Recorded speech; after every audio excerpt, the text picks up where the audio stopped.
بسم اللہ الرحمن الرحیم۔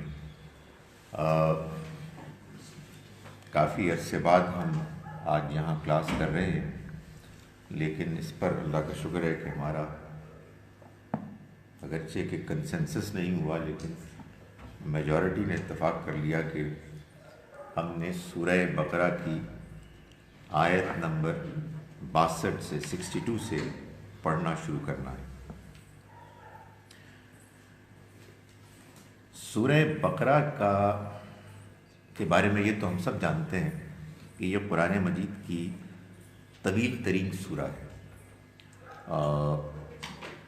اس سورہ مبارکہ میں دو بڑے مضامین ہیں۔ ایک اہل کتاب سے خطاب، پیپل آف دا بک، اور دوسرا مسلمانوں سے خطاب۔ جب آپ کسی بھی سورہ کو جو ذرا بڑی ہے اس کو آپ پڑھتے ہیں ذرا ڈیپلی اینالائز کرتے ہوئے، تو آپ کو ایک کام کرنا ہوتا ہے، کرنا چاہیے، اور وہ یہ ہے کہ آپ یہ طے کریں کہ اس کی بیسک تھیم کیا ہے۔ اور ظاہر ہے کہ بیسک تھیم جب آپ طے کرتے ہیں تو پھر اس میں جو کچھ بیان ہوا ہے اس کے تمام اجزاء ایلیمنٹس کو آپ اس میں جسٹیفائی کرتے ہیں اس تھیم کے ذریعے سے۔ اس سورہ مبارکہ کی جو بنیادی تھیم نظر آتی ہے وہ یہ ہے کہ بنی اسرائیل کو اللہ نے جو مقام دیا تھا اللہ کے دین کو دنیا والوں کے سامنے اللہ کے نمائندے کی حیثیت سے پیش کرنے کا، ان کو یہ بتایا گیا کہ اللہ نے ان کو یہ حیثیت دی ایک طویل عرصے تک، مگر انہوں نے اپنے رویے، ایٹیچیوڈ سے یہ ظاہر کر دیا کہ وہ اب اس کے مستحق نہیں رہے۔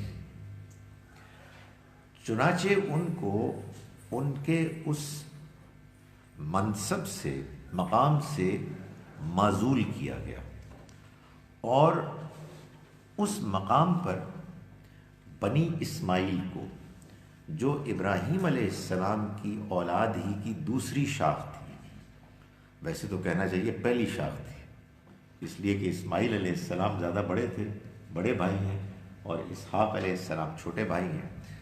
اللہ کی اپنی مرضی، اس نے چھوٹے بھائی کے خاندان سے پہلے شروع کیا اپنے اس سلسلے کا آغاز۔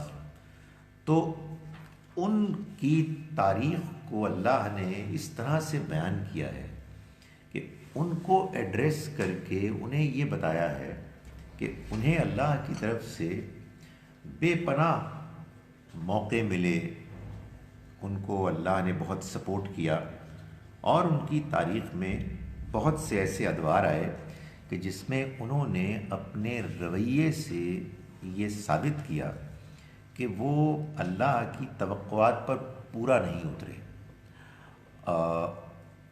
ناٹ آلویز، ان کی تاریخ کی بعض غیر معمولی فیزز بھی ہیں، لیکن اس سورہ مبارکہ میں خاص طور پر ان واقعات کو بیان کیا گیا کہ جس میں ان کے اس منصب پر فائز ہونے کے بعد ان کی جانب سے کوتاہیاں ہوئیں۔ سورہ مبارکہ کے درمیان میں جا کر اللہ تعالیٰ نے کہیں اس، کہیے for want of a better expression, transfer of power, transfer of فضیلت، اس کا اعلان کیا، اور بنی اسماعیل کو یہ مقام ملا، اور بنی اسماعیل کو جس طرح سے یہ مقام ملا اس میں انہی کے اندر کے اللہ کے چنے ہوئے پیغمبر محمد صلی اللہ علیہ وسلم کا انتخاب ہوا، اور پھر اللہ تعالیٰ نے یہ بتایا کہ جیسے اللہ نے ان پر اپنا پیغام واضح کیا، یہ اب اپنے ماننے والے بنی اسماعیل کے ساتھیوں کو یہ پیغام پہنچا رہے ہیں اور وہ دنیا والوں کے سامنے اس کو پیش کریں گے۔ سو پہلا حصہ بنی اسرائیل سے متعلق ہے اور دوسرا حصہ بنی اسماعیل سے متعلق ہے۔ تو گویا کہ اس سورہ مبارکہ کا مضمون یہ ہوا کہ بنی اسرائیل کو اللہ کی طرف سے جو منصب ملا اس میں ان کی تاریخ کا بیان خاص طور پر اس حوالے سے کہ انہوں نے اس معاملے میں کیا کیا کوتاہیاں کیں، اور پھر بنی اسماعیل کو اس منصب پر سرفراز کرنے کا اعلان، ان کو ان کی ذمہ داریوں کا احساس دلایا گیا، اور اس موقع پر ان کو جتنی شریعت کی ضرورت تھی اس کے احکام کی اس کو بیان کیا گیا۔ تو یہ بیسک اس کی تھیم ہے۔ اس میں ہم تمہید کی پہلی 39 آیات کے بعد 40 آیت سے آنورڈز ہم بنی اسرائیل کو خطاب ہے کہ جس کو ہم پڑھ رہے ہیں۔ اس میں اللہ تعالیٰ نے شروع میں یہ بتایا کہ یہ اللہ نے ان کو فضیلت دی اور تمام جہان والوں پر ان کو سپیریورٹی دی کہ وہ اس منصب، اس ذمہ داری کو نبھائیں، مگر ان کو یہ بھی کہا گیا تھا کہ بعد میں ایک اور آئیں گے پیغمبر جن کو انہیں ماننا ہے، اور اللہ تعالیٰ ان کو یہ بتا چکے کہ اب وہ تشریف لے آئے ہیں اور انہیں ان کا انکار کرنے والا نہیں بننا چاہیے۔ سو ان کی تاریخ کے ان واقعات کو، کچھ واقعات کو بیان کرنے کے بعد کہ جس میں انہوں نے زیادتیاں کیں، اللہ کی بار بار نعمتوں کو پانے کے بعد ان کی طرف سے نہ صرف یہ کہ نافرمانیاں ہوئیں بلکہ بعض اوقات تو وہ اس حد تک بڑھ گئے کہ انہوں نے اللہ کے پیغمبروں کو بھی قتل کر دیا۔ یہ ہم نے جو لاسٹ آیت پڑھی تھی، آیت نمبر 61 اس میں اللہ تعالیٰ نے یہی بات بیان فرمائی کہ یہ سب اس لیے ہوا، یعنی یہ سب کہ ان کو ذلت اور کمزوری، پست ہمتی سے دوچار ہونا پڑا کہ انہوں نے اللہ کی آیات کا انکار کیا بغیر کسی حق کے، بغیر کسی واقعی ایکسکیوز کے، اور نبیوں کو قتل کرتے رہے، اور یہ اس لیے ہوا کہ وہ نافرمانی کرتے اور حد سے آگے بڑھتے تھے۔ اس کے بعد یہ اب آیت آئی ہے، آیت نمبر 62۔ یہ یوں سمجھیے کہ ورس 40 سے جو ایک مضمون چل رہا تھا یہ اب اس کا کلائمیکس ہے، یعنی اللہ نے اب ان کے سامنے یہ ایک کنکلوژن ڈرا کیا ہے کہ تمہاری تاریخ کے مستند واقعات سے یہ بات لگتی ہے کہ یہ جو تمہارا خیال ہے کہ تم اللہ کے انڈسپیوٹڈ فیورٹس ہو، تمہیں اللہ نے جو منصب دے دیا ہے، اس کے بعد اب تم جو کچھ بھی کرو تم خدا کے چہیتے ہو، یہ بات ایسے نہیں ہے، اور نہیں یہ بات ہے کہ تمہارے علاوہ کسی اور کو اللہ تعالیٰ وہ حیثیت نہیں دے سکتا۔ تو اللہ نے اس بات کو یوں بیان کیا کہ ان الذین آمنوا والذین ہادوا والنصارى والصابئین، یقیناً وہ لوگ کہ جو ایمان لائے، یعنی نبی اکرم صلی اللہ علیہ وسلم پر ایمان لائے۔ قرآن میں جب یہ ایکسپریشن ایسے آتا ہے تو اس سے مراد یہی ہوتی ہے، ایمان لائے یعنی اللہ کے ان آخری پیغمبر پر کہ جن پر یہ قرآن نازل ہوا، اور وہ کہ جو یہودی ہوئے اور نصرانی ہوئے اور سابئی۔ یہ اب یوں سمجھیے کہ 4 مذہبی گروہوں کا ذکر کیا گیا ہے، ایک مسلمان، ایک یہودی، ایک نصرانی اور ایک سابئی۔ یہودی یعنی وہ کہ جو موسیٰ علیہ السلام کے ماننے والے تھے، اور ان کے بارے میں یہ بات قرآن سے معلوم ہوتی ہے کہ انہیں اہل عرب کے معاشرے میں یہی ہادو فعل سے پکارا جاتا تھا کہ جو یہودی ہو گئے۔ یہودا ان کا ایک قبیلہ 12 قبیلوں میں سے ہے، جس کی وجہ سے ان کو یہ نام ملا، اور وہ اپنے آپ کو سمجھتے تھے کہ وہ اللہ کے منتخب نمائندہ لوگ ہیں۔ والنصارہ، نصرانی یہ جو نام ہے یہ مسیح علیہ السلام کے ماننے والے ابتدا میں اسی کو اپنے لیے زیادہ بہتر آئیڈینٹیفائی کرنے کا طریقہ سمجھتے تھے۔ یہ بات کہ وہ کرسچنز ہیں یہ زیادہ مقبول اور عام ہوئی بعد میں، جب سینٹ پال کی جو تعلیمات ہیں وہ مسیح علیہ السلام کے ماننے والوں میں زیادہ مقبول ہو گئی، ورنہ ابتدا میں مسیح علیہ السلام کے ایک اور شاگرد، بلکہ کہنا چاہیے کہ ان کے مستند شاگرد سینٹ پیٹر، ان کے ماننے والے اپنے آپ کو نصرانی ہی کہلاتے تھے، اور یہ معلوم ہوتا ہے کہ یہ جو مسیح علیہ السلام کے ماننے والے لوگ تھے یہ توحید کے ماننے والے تھے، توحید پر کاربند تھے، اور ان میں سے پھر اکثر لوگ وہ تھے کہ جو بعد کے دور میں مسلمان بھی ہو گئے۔ لیکن قرآن مجید نے جب ان کے بارے میں ذکر کیا اور ان کو نصارہ کہا تو لوگ جانتے تھے کہ اصل میں اس سے مراد مسیح علیہ السلام کے ماننے والے ہیں۔ والسابعین، اور سابعی، سابعی کون ہیں اس کے بارے میں اختلاف ہے۔ جو بات طے ہے وہ یہ ہے کہ یہ ایک نسبتاً چھوٹا مذہبی گروہ تھا۔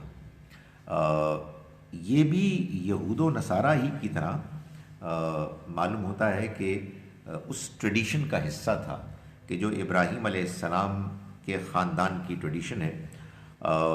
ان کے بارے میں یہ معلوم ہوتا ہے کہ ان کو کچھ ستاروں اور ستاروں کی جو موومنٹ ہے اس سے کچھ شغف تھا۔ صبح کے وقت اٹھتے تھے، کہتے ہیں کہ یہ نماز باقاعدگی سے پڑھتے۔ شروع میں جب مسلمانوں نے 5 وقتہ نماز پڑھنی شروع کی تو قریش کے لوگ یہ کہتے تھے کہ یہ بھی سابعی ہو گئے ہیں۔ بعض لوگوں کا خیال یہ ہے کہ ان کا ایک گروہ ابھی تک کہیں عراق کے علاقے میں موجود ہے۔ بعض لوگ ان کو یحییٰ علیہ السلام کے ساتھ بھی منسوب کہتے ہیں کہ وہ اپنے آپ کو ان سے متعلق سمجھتے ہیں۔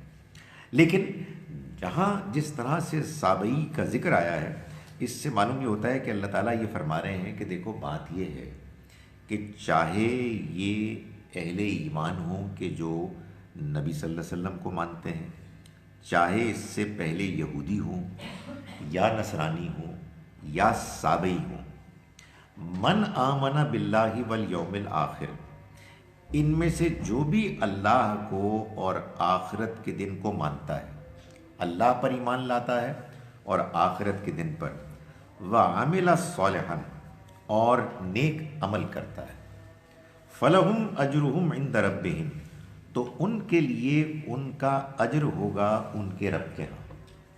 یعنی یہ بات کہ جو بنی اسرائیل نے، یہود نے خاص طور پر اپنے طور پر طے کر لی کہ اللہ کے ہاں آخرت میں کامیابی صرف انہی کے لیے ہے اور باقی جتنے بھی ہیں وہ اللہ کے ہاں کوئی حیثیت مقام نہیں رکھتے، یہ ان کا تصور غلط ہے۔ ان کی تاریخ کے واقعات کو بیان کر کے بھی اللہ تعالیٰ نے اس کو واضح کیا کہ یہ کوئی اللہ کے ایسے چہیتے نہیں ہیں کہ جو چاہے کچھ بھی کر لیں وہ اللہ کے چہیتے ہی رہیں گے۔ نہیں، جب انہوں نے اپنی تاریخ میں غلط رویے اختیار کیے اللہ نے ان کو سزا دی، ان پر تنبیہ کی، ان کو لوگوں کے آگے رسوائی کا سامنا کرنا پڑا، اور یہ کنکلوژن ڈرا کیا، یعنی یہ اللہ تعالیٰ نے بالکل اس سلسلے کے اختتام پہ کہی ہے، یہ بات واضح کی، اللہ کے ہاں لوگوں کے، انسانوں کی کامیابی کے لیے جو قانون، جو میرٹ، جو کرائیٹیرین ہے وہ بالکل بے لاگ ہے۔ اللہ تعالیٰ سب کے بارے میں فیصلہ کرے گا میرٹ کی بنیاد پر۔ تو فرمایا کہ یہ جتنے بھی مذہبی گروہ ہیں، ان میں سے جو ایمان لایا اللہ پر، آخرت کے دن پر، اور نیک عمل کیے، فلہم اجرہم عند ربہم، ان کے لیے ان کا اجر ہوگا ان کے رب کے ہاں، ولا خوف علیہم ولا ہم یحزنون، اور نہ ان کے لیے کوئی خوف ہوگا مستقبل کا، اور نہ کوئی غم پچھتاوا ہوگا ماضی کا، یعنی وہ جنت میں جائیں گے۔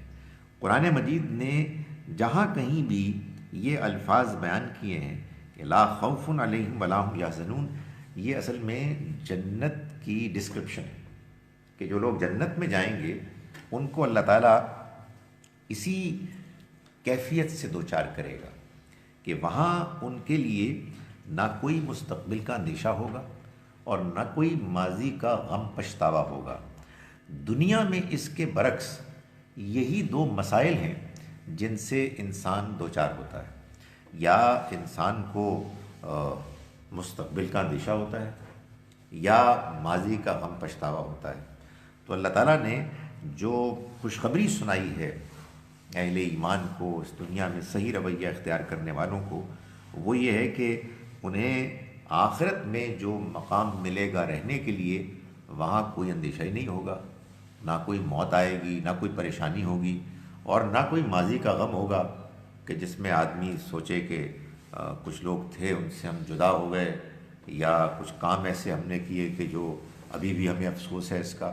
تو اس سے بالکل آزاد ہوں گے، یعنی یہ جنت میں جائیں گے۔ کون؟ جو اللہ پر ایمان لائے اور آخرت کے دن پر اور نیک عمل کرے۔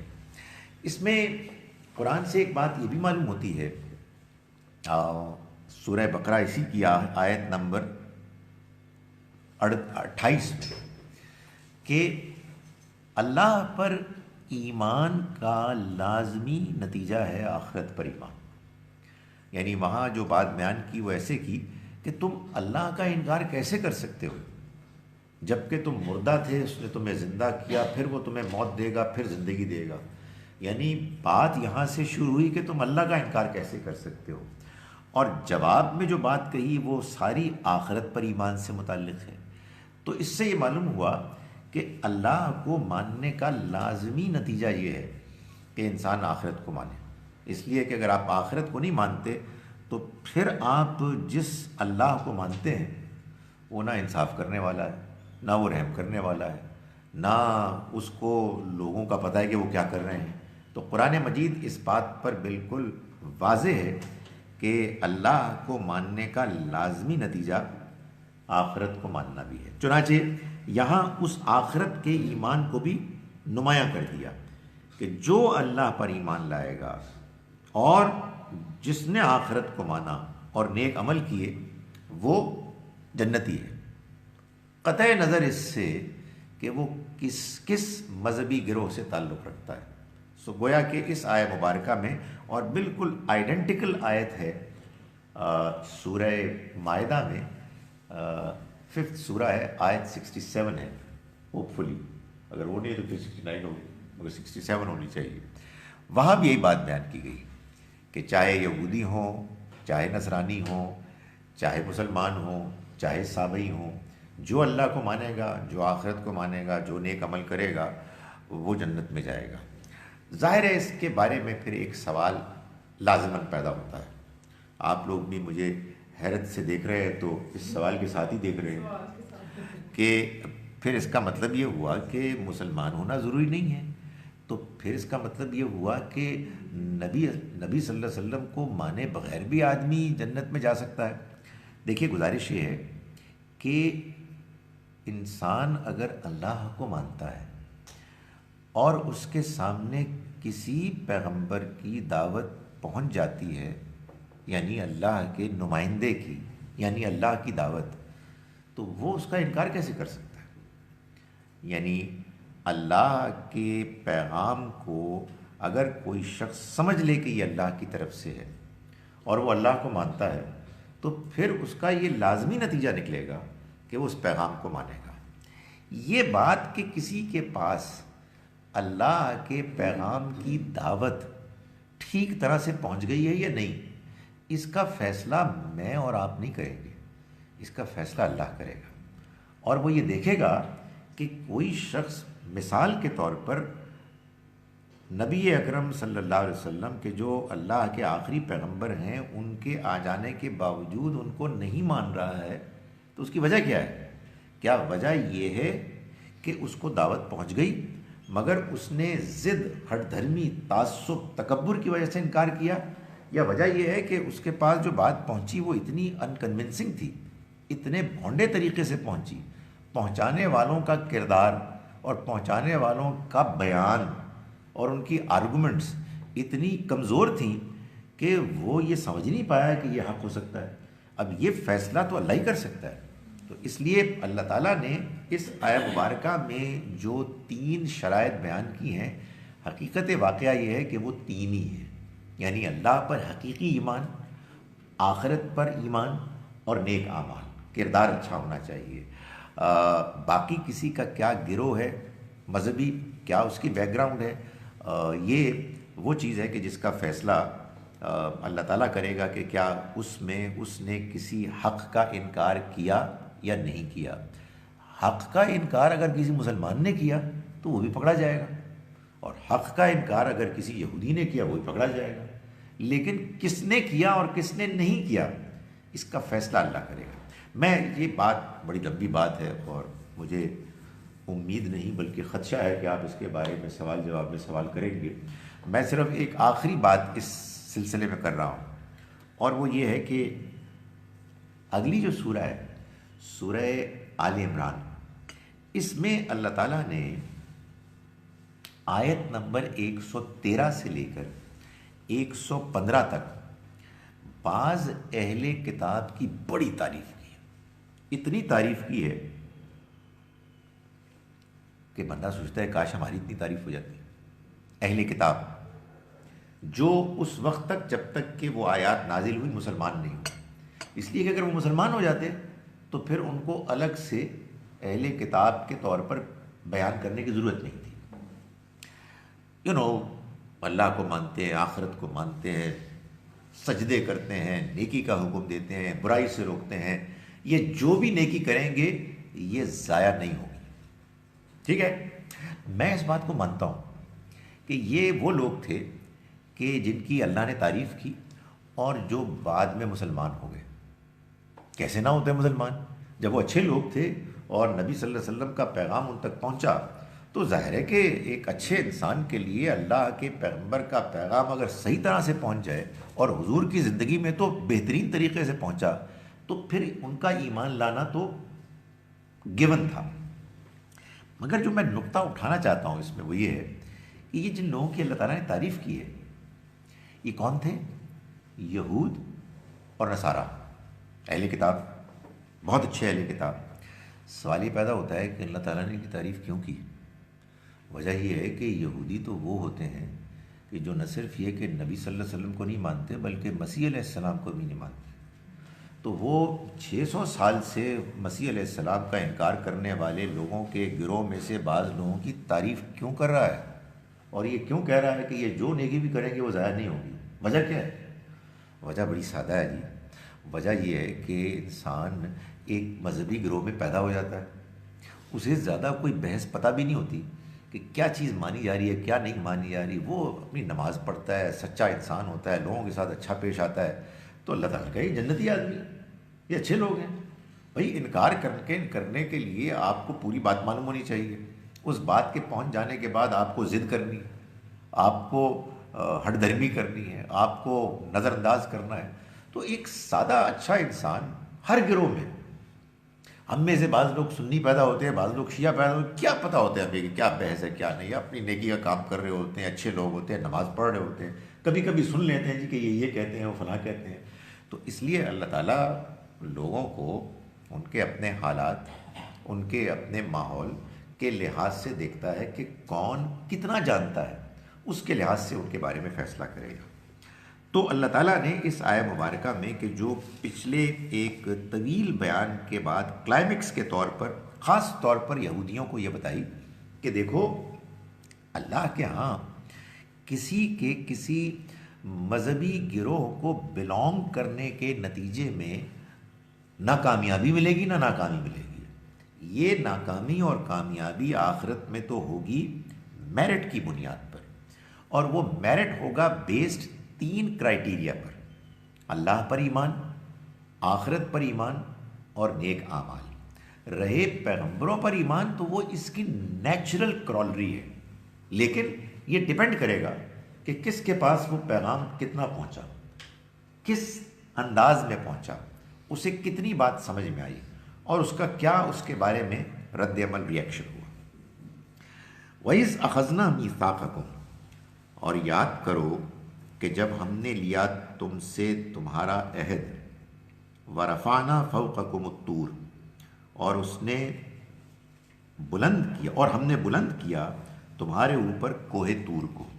یعنی یہ بتایا جا رہا ہے کہ اس موقع پر کہ جب بنی اسرائیل میں کچھ لوگوں نے بچھڑے کو معبود بنا لیا، پھر موسیٰ علیہ السلام نے 70 لوگوں کا انتخاب کیا، وہ کوہ طور پر گئے. کوہ طور پر اللہ نے ان سے ایک عہد میثاق لیا، وہ ان کے اوپر منڈلانے لگا، ایک زلزلہ سا آ گیا اور ان کے اوپر ایک دہشت طاری ہو گئی.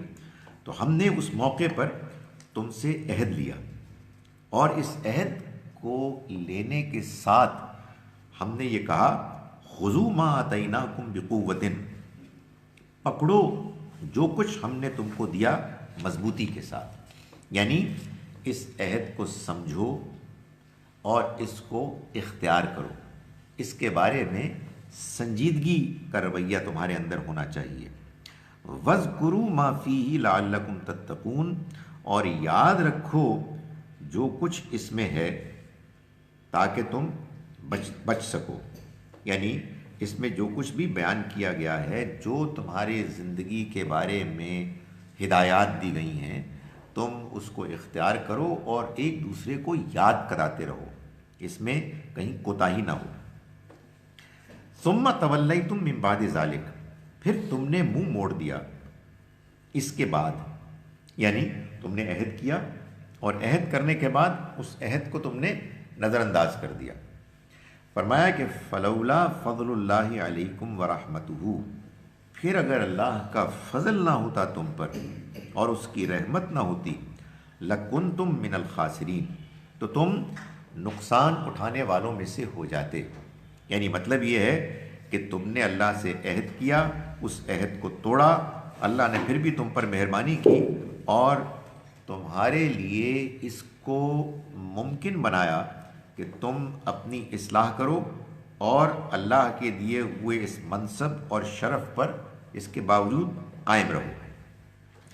وَلَقَدْ عَلِمْتُمُ الَّذِينَ اعْتَدَوْا مِنْكُمْ فِي السَّبْتِ، اور تم نے جان لیا ان لوگوں کو بھی جنہوں نے زیادتی کی تم میں سے سبت کے بارے میں. سبت یہ ہفتے کے روز کو کہتے ہیں کہ جس میں اللہ کے اس شریعت میں کہ جو ان کو ملی، ان کے لیے صبح سے لے کے شام تک عبادت کرنا اور دنیا کے تمام دلچسپی کے کاموں سے اپنے آپ کو دور رکھنا یہ لازم تھا. یعنی نہ وہ کوئی کام کاج کر سکتے تھے، نہ کچھ پکا سکتے تھے، نہ کوئی کسی اور سے کام لے سکتے تھے. وہ ایکسکلوسیو ان کے لیے دن تھا کہ جس میں صبح سے لے کے شام تک انہیں اللہ کی عبادت کرنی تھی، اللہ کو یاد کرنا تھا. لیکن ان میں سے بعض لوگوں نے ان شرائط کو نظر انداز کیا اور ان سے اپنے آپ کو بچانے کے لیے بہانے بازی کی، ہیلے تراشے. تو اللہ تعالیٰ نے فرمایا کہ تم جانتے ہو ان لوگوں کو کہ تم نے جانا ان لوگوں کو کہ جنہوں نے زیادتی کی تم میں سے سبت کے معاملے میں. فَقُلْنَا لَهُ كُونُوا قِرَدَةً خَاسِئِينَ، تو ہم نے ان سے کہا کہ تم ہو جاؤ بندر ذلیل ہو کر. یعنی ان کے اس مستقل خدا تعالیٰ کی شریعت قانون کو ڈیفائی کرنے کے نتیجے میں ان کے اندر جو خصلت تھی وہ بندروں جیسی ہو گئی. اور پھر ایک موقع آیا کہ ان کی ظاہری شکل و صورت بھی ایسی ہی بن گئی. یہ ہمارے ہاں ظاہر ہے کہ دونوں ہی اوپینینز ہیں کہ کیا اس سے مراد یہ ہے کہ وہ اپنی عادتوں میں طور طریقوں میں بندر بنے یا حقیقت میں بھی بن گئے.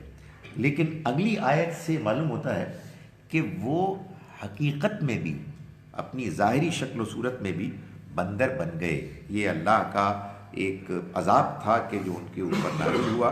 یہ خاص طور پر ان لوگوں کے ساتھ اللہ کا معاملہ ہوتا ہے کہ جن کو بات ڈائریکٹلی اتنی کلیئرلی پہنچ جاتی ہے کہ ان کے پاس اللہ کے احکام کو نظر انداز کرنے کے لیے کوئی ایکسکیوز نہیں رہتا. بنی اسرائیل کے ان لوگوں کے لیے بھی یہی معاملہ تھا. جب انہوں نے مستقل خدا تعالیٰ کے معاملات کو نظر انداز کیا جاننے کے باوجود، تو ان کے ساتھ اللہ کا یہ فیصلہ ان کے معاملے میں ہوا. فرمایا فجعلناها نکالا لما بین یدیہا وما خلفہا، تو ہم نے بنا دیا ان کو، اس کو یعنی اس بستی کو. یہاں سب کے حکم کی بے حرمتی ہوئی تھی، ہم نے اس کو بنا دیا ایک نمونہ عبرت. لما بین یدیہا وما خلفہا، ان کے گرد و پیش کے لیے، وموعظۃ للمتقین، اور متقیوں کے لیے نصیحت کا ذریعہ.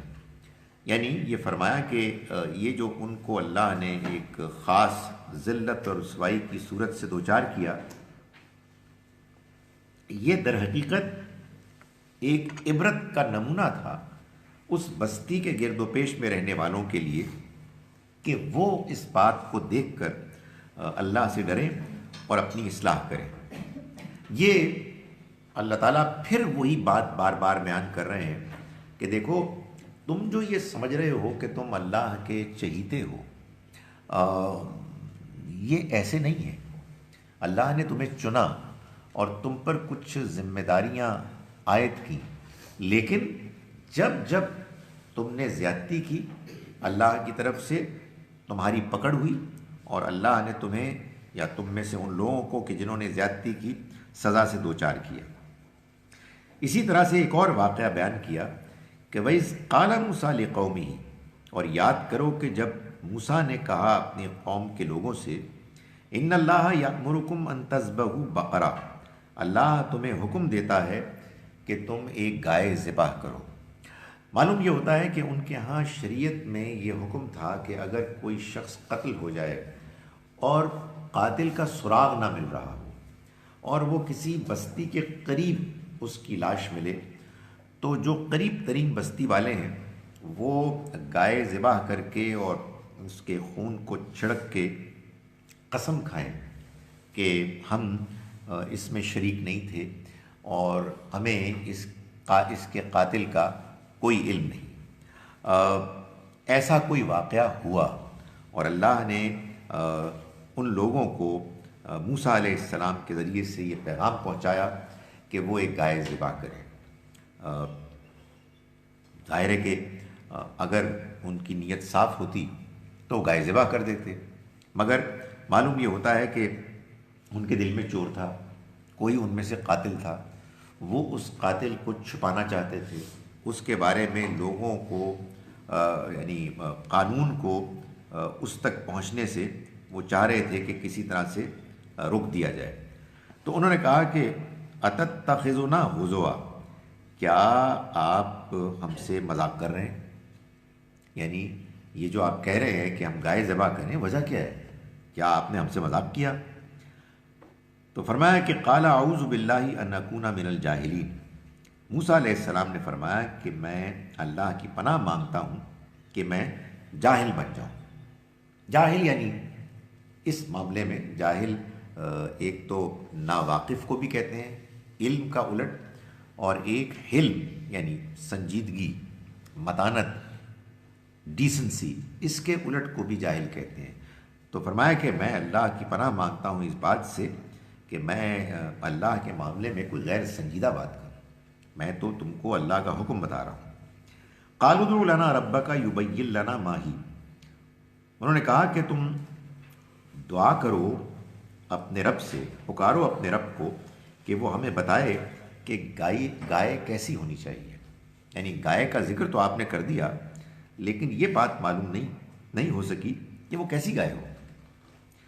قال انه یقول انها بقرۃ لا فارض ولا بکر، انہوں نے کہا کہ وہ فرماتا ہے کہ وہ گائے نہ بوڑھی ہو اور نہ بچیا، یعنی کم عمر کی، عوان بین ذالک، وہ ان کے بیچ کی کوئی عمر کی ہو، یعنی نہ زیادہ عمر کی اور نہ بہت کم عمر کی، درمیان کی کسی عمر کی۔ فافعلوا ما تؤمرون، تو تم کرو جس کا تمہیں حکم دیا جا رہا ہے۔ یعنی حکم تو ظاہر ہے کہ گائے کے ذبح کرنے کا تھا، کوئی گائے بھی وہ لے لیتے، لیکن انہوں نے چونکہ اس معاملے میں ٹال مٹول کی ایک پالیسی اختیار کی اور سوال کرنے لگے غیر ضروری، بغیر وجہ کے وہ سوال کے جس کی کہ کوئی ضرورت نہیں تھی، تو اللہ نے پھر یہ ان کو جواب دینے شروع کر دیے۔ یہ قرآن مجید میں ایک اور جگہ بھی بیان کیا ہے مسلمانوں کو خطاب کر کے بھی، کہ جب قرآن نازل ہو رہا ہو تو ان موضوعات کے بارے میں سوال نہ کرو کہ جن کا اگر جواب دے دیا جائے تو خامخواہ تمہارے اوپر مشکل ہوگی۔ لا تسألوا عن اشیاء ان تبد لکم تسؤکم، یہ سورہ مائدہ کی آیت نمبر 101 ہے۔ اللہ جب حکم دیتا ہے تو وہ ساری چیزوں کو سامنے رکھ کے دیتا ہے، حکم جن کو ملتا ہے ان کو اس پر عمل کرنا چاہیے، اور اگر کوئی سوال کرے گا تو اللہ تعالیٰ اس کو جواب دے دے گا۔ اس میں مشکل یہ ہے کہ جو جواب دے گا وہ بھی شریعت کا حصہ بن جائے گا، تو اس میں بجائے اس کے کہ کوئی فائدہ ہو نقصان ہو جائے گا، کہ وہ بات کہ جو ایک جنرل بات تھی جس میں کئی امکانات تھے، آپ پر چھوڑ دیا گیا تھا کہ آپ کوئی سی گائے لے لیں، لیکن جب آپ نے اس پر زیادہ بحث کرنی شروع کی، زیادہ تفصیلات معلوم کرنی شروع کی، تو پھر اللہ تعالیٰ نے تفصیلات کا جواب دینا شروع کر دیا تاکہ ان کو ان کے اس غلط رویے پر سزا ملے۔ تو فرمایا کہ یہ درمیان کی عمر کی ہو۔ قالوا ادع لنا ربک یبین لنا ما لونھا، وہ بولے کہ اپنے رب کو پکارو کہ وہ یہ بھی واضح کرے کہ اس کا رنگ کیسا، یعنی اب وہ عمر سے رنگ کی طرف آ گئے، اس لیے کہ نیت ان کی نہیں تھی کہ کسی گائے کو ذبح کریں، اور اس لیے کہ ظاہر پیچھے معلوم ہوتا ہے کہ وہ قاتل کو چھپانا چاہتے تھے اور قسم نہیں کھانا چاہتے تھے۔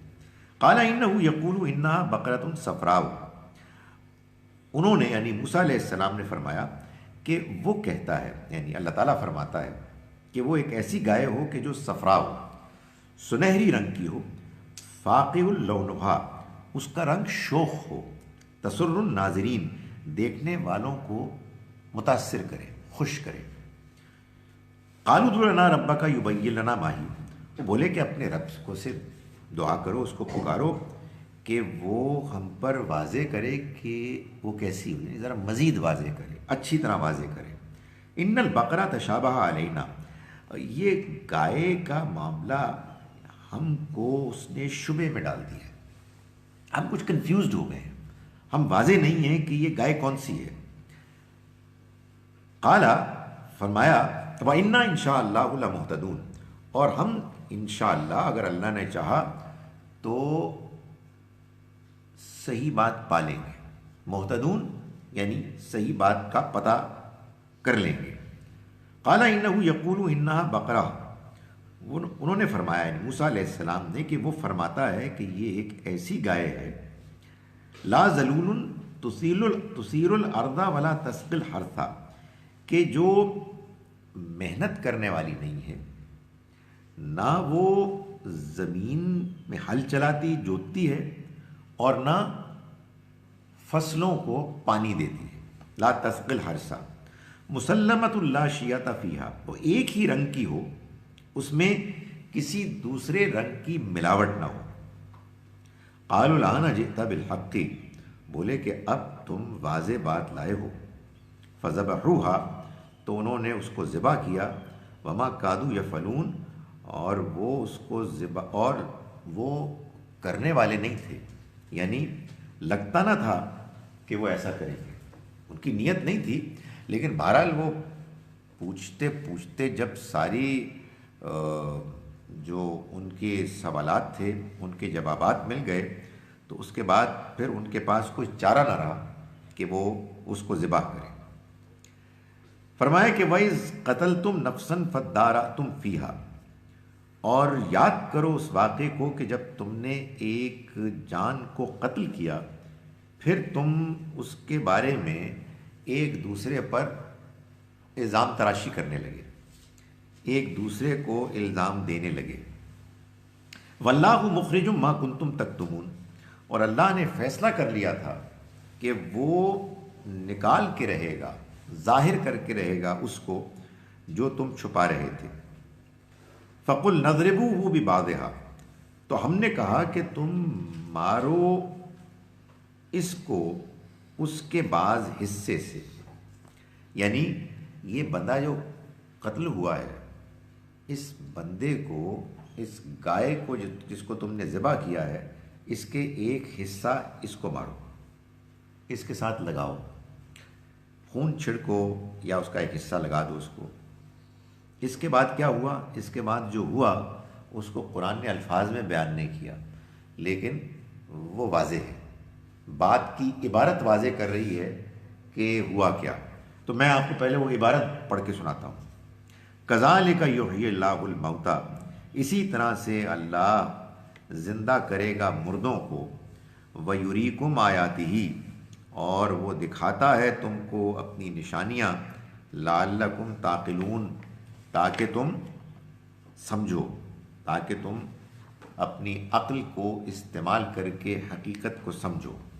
یعنی ہوا یہ کہ جب انہوں نے اس کا ٹکڑا، اس شخص کی، مقتول کی لاش کو مارا، وہ زندہ ہو گیا، اور زندہ ہونے کے بعد اس نے کہا یہ بندہ ہے، میں نے بندہ پکڑ لیا، اللہ تعالیٰ تو یہ کر سکتا ہے۔ تو اللہ نے یہ غیر معمولی واقعہ کیا، اور اس کے بعد وہ مر گیا دوبارہ، یعنی اپنے قاتل کی طرف انگلی اٹھا کے بیان کرنے کے بعد وہ دوبارہ، ظاہر ہے اس کا رول تو صرف اتنا ہی تھا۔ تو اللہ تعالیٰ نے یہ غیر معمولی ایک معجزہ دکھایا۔ اللہ کے ہاں جو معجزات اس طرح کے ہوتے ہیں، اس میں ہمیشہ یہ ہوتا ہے کہ کوئی ظاہری چیز ہوتی ہے جس کا ایک رول ہوتا ہے۔ جیسے موسیٰ علیہ السلام کے معجزات میں لٹھیا تھی، وہ زمین پہ مارتے تھے تو وہ اسدا بن جاتی تھی، زمین پہ مارا تو سمندر کے پانی الگ الگ ہو گیا۔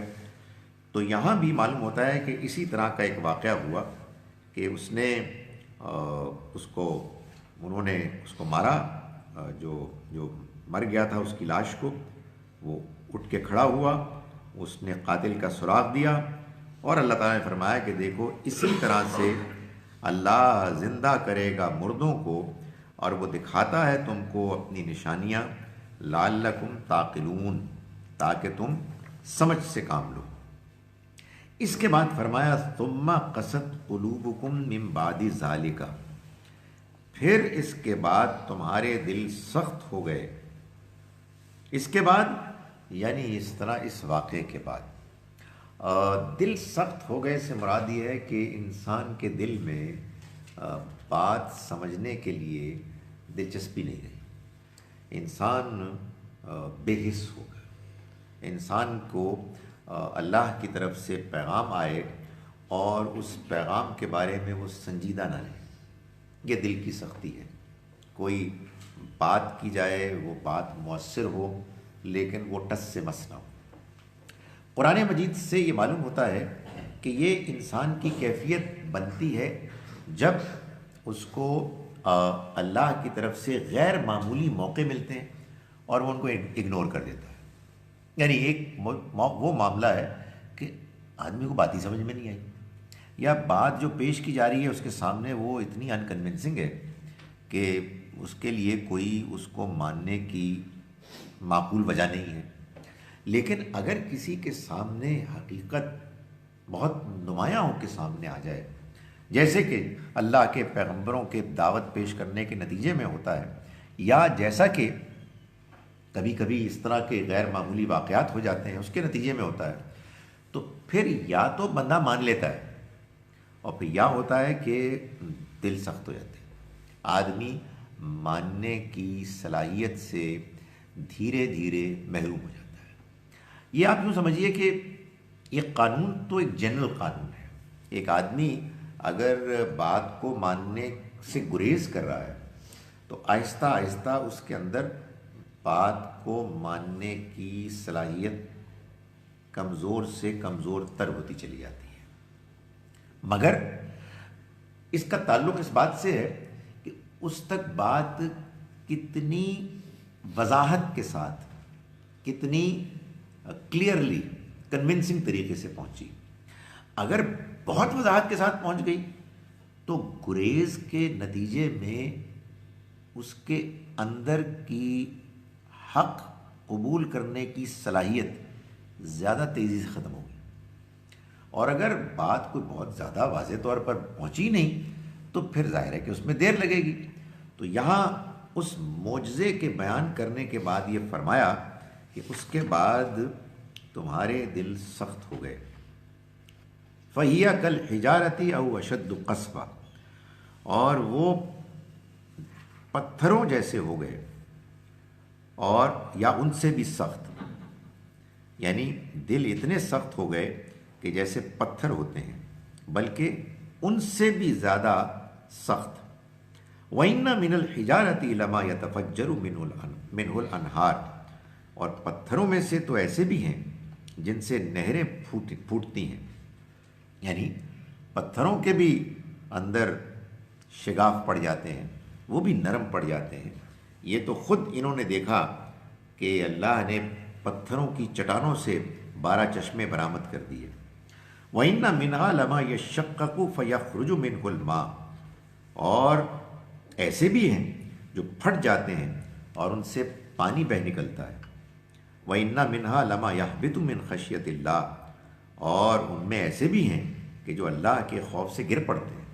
یعنی ایک بات سمجھائی ہے کہ دل جب سخت ہوتا ہے تو وہ اتنا زیادہ سخت ہو جاتا ہے کہ پھر اس کے ہاں کوئی نرمی کی گنجائش باقی نہیں رہتی، پتھر ہو جاتے ہیں، بلکہ پتھروں سے بھی سخت ہو جاتے ہیں، کیونکہ پتھروں میں بھی بڑی گنجائش ہوتی ہے کہ پتھر سخت ہونے کے باوجود ان کے اندر کہیں نہ کہیں پانی نکل آتا ہے، شگاف پڑ جاتا ہے یا وہ لڑک جاتے ہیں۔ فرمایا وَمَا اللَّهُ بِغَافِلٍ عَمَّا تَعْمَلُونَ، اللہ غافل نہیں ہے اس عمل سے کہ جو تم کرتے ہو۔ یعنی مطلب یہ ہے کہ یہ تمہارے دلوں کا سخت ہونا اصل میں تمہارے اعمال کی وجہ سے ہے۔ تم جان بوجھ کر اللہ کے بتائے ہوئے طریقے راستے کو جب نظر انداز کرتے ہو تو اس کے نتیجے میں تمہارے دل کے اندر حق پسندی کی صلاحیت کمزور سے کمزور تر ہوتی چلی جاتی ہے، اور اس کے نتیجے میں تمہارے دل سخت ہو جاتے ہیں۔ یہ فیصلہ کون کرتا ہے کہ ایسا ہو؟ اللہ، اور اللہ جانتا ہے تم کیا کر رہے ہو، تو اللہ تعالیٰ کا فیصلہ کبھی غلط نہیں ہو سکتا۔ اس کو قرآن مجید نے بہت بیان کیا ہے۔ ایک جگہ قرآن یہ کہتا ہے موسیٰ علیہ السلام کے ماننے والوں کے بارے میں کہ فلما زاغو، جب وہ ٹیڑھے ہو گئے، ازاغ اللہ قلوبہم، تو اللہ نے ان کے دل ٹیڑھے کر دیے۔ یہ دلوں کا ٹیڑھا ہونا قرآن مجید سے یہ معلوم ہوتا ہے کہ اس دنیا کی زندگی میں انسان کے ساتھ سب سے بڑی ٹریجڈی، سب سے بڑی ٹریجڈی اسی کو قرآن مجید بعض اوقات بیان کرتا ہے اس انداز میں کہ جن لوگوں نے یہ غلط کام کیے انہوں نے ظلموا انفسہم، اپنی جانوں پر ظلم کیا، الذین خسروا انفسہم، جو اپنی جانوں کو نقصان سے دوچار کرتے ہیں۔ یعنی قرآن مجید کا یہ ایک بڑا غیر معمولی پیغام ہے کہ انسان کسی دوسرے پر ظلم نہیں کر سکتا۔ انسان ظلم کرتا ہے تو اپنے اوپر کرتا ہے، اور وہ ظلم یہ ہے کہ اللہ نے انسان کو جو فطرت دی ہے، جو صحیح بات کے سمجھنے کی صلاحیت دی ہے، انسان خود اپنے ہاتھوں سے اس کو بگاڑتا ہے۔ کیسے؟ وہ جو اس کو ایک چیز ملی ہے، انسان کے پاس ایک چیز ہے غیر معمولی، جس کی وجہ سے وہ اللہ کے یہاں جواب دہ ہے، اور جس کی وجہ سے فرشتے بھی سٹ پٹائے تھے کہ یہ اللہ تعالیٰ کیا کر رہے ہیں، یہ اس کا پلان کیا ہے، اور وہ ہے آزادی، اختیار۔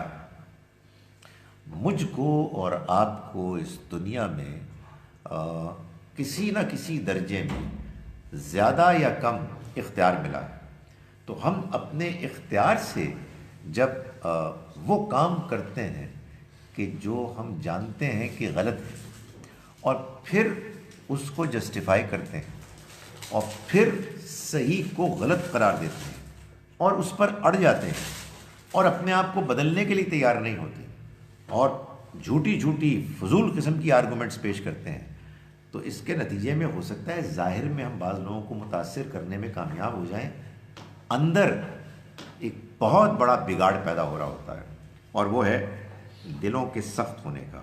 تو فرمایا کہ وَمَا اللَّهُ بِغَافِلٍ عَمَّا تَعْمَلُونَ، اللہ غافل نہیں ہے اس سے کہ جو تم عمل کرتے ہو۔ أَفَتَطْمَعُونَ أَن يُؤْمِنُوا لَكُمْ وَقَدْ كَانَ فَرِيقٌ مِّنْهُمْ يَسْمَعُونَ كَلَامَ اللَّهِ۔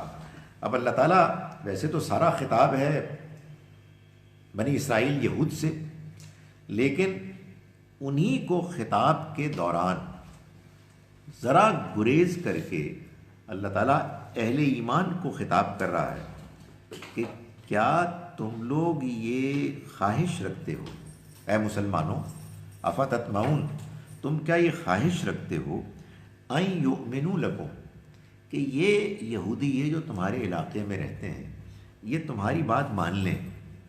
وقد کان فریق منہم یسمعون کلام اللہ، حالانکہ حقیقت یہ ہے کہ ان میں سے ایک گروہ اللہ کے کلام کو سنتا ہے، ثم یحرفونہ، پھر اس میں تبدیلی کرتا ہے، من بعد ما عقلوہ، جانتے بوجھتے ہوئے، عقل سے، وہم یعلمون، واقفیت کے باوجود، من بعد ما عقلوہ، اس کو سمجھ لینے کے بعد، وہم یعلمون، جانتے بوجھتے، یعنی وہ یہ جانتے ہیں کہ اللہ نے کیا کہا ہے، لیکن اس کے باوجود وہ جو بات بیان کرتے ہیں وہ اس سے مختلف کر دیتے ہیں، کبھی انٹرپریٹیشن میں، کبھی پڑھنے میں گڑبڑ کر دیتے ہیں، کبھی کوئی لفظ غائب کر دیتے ہیں۔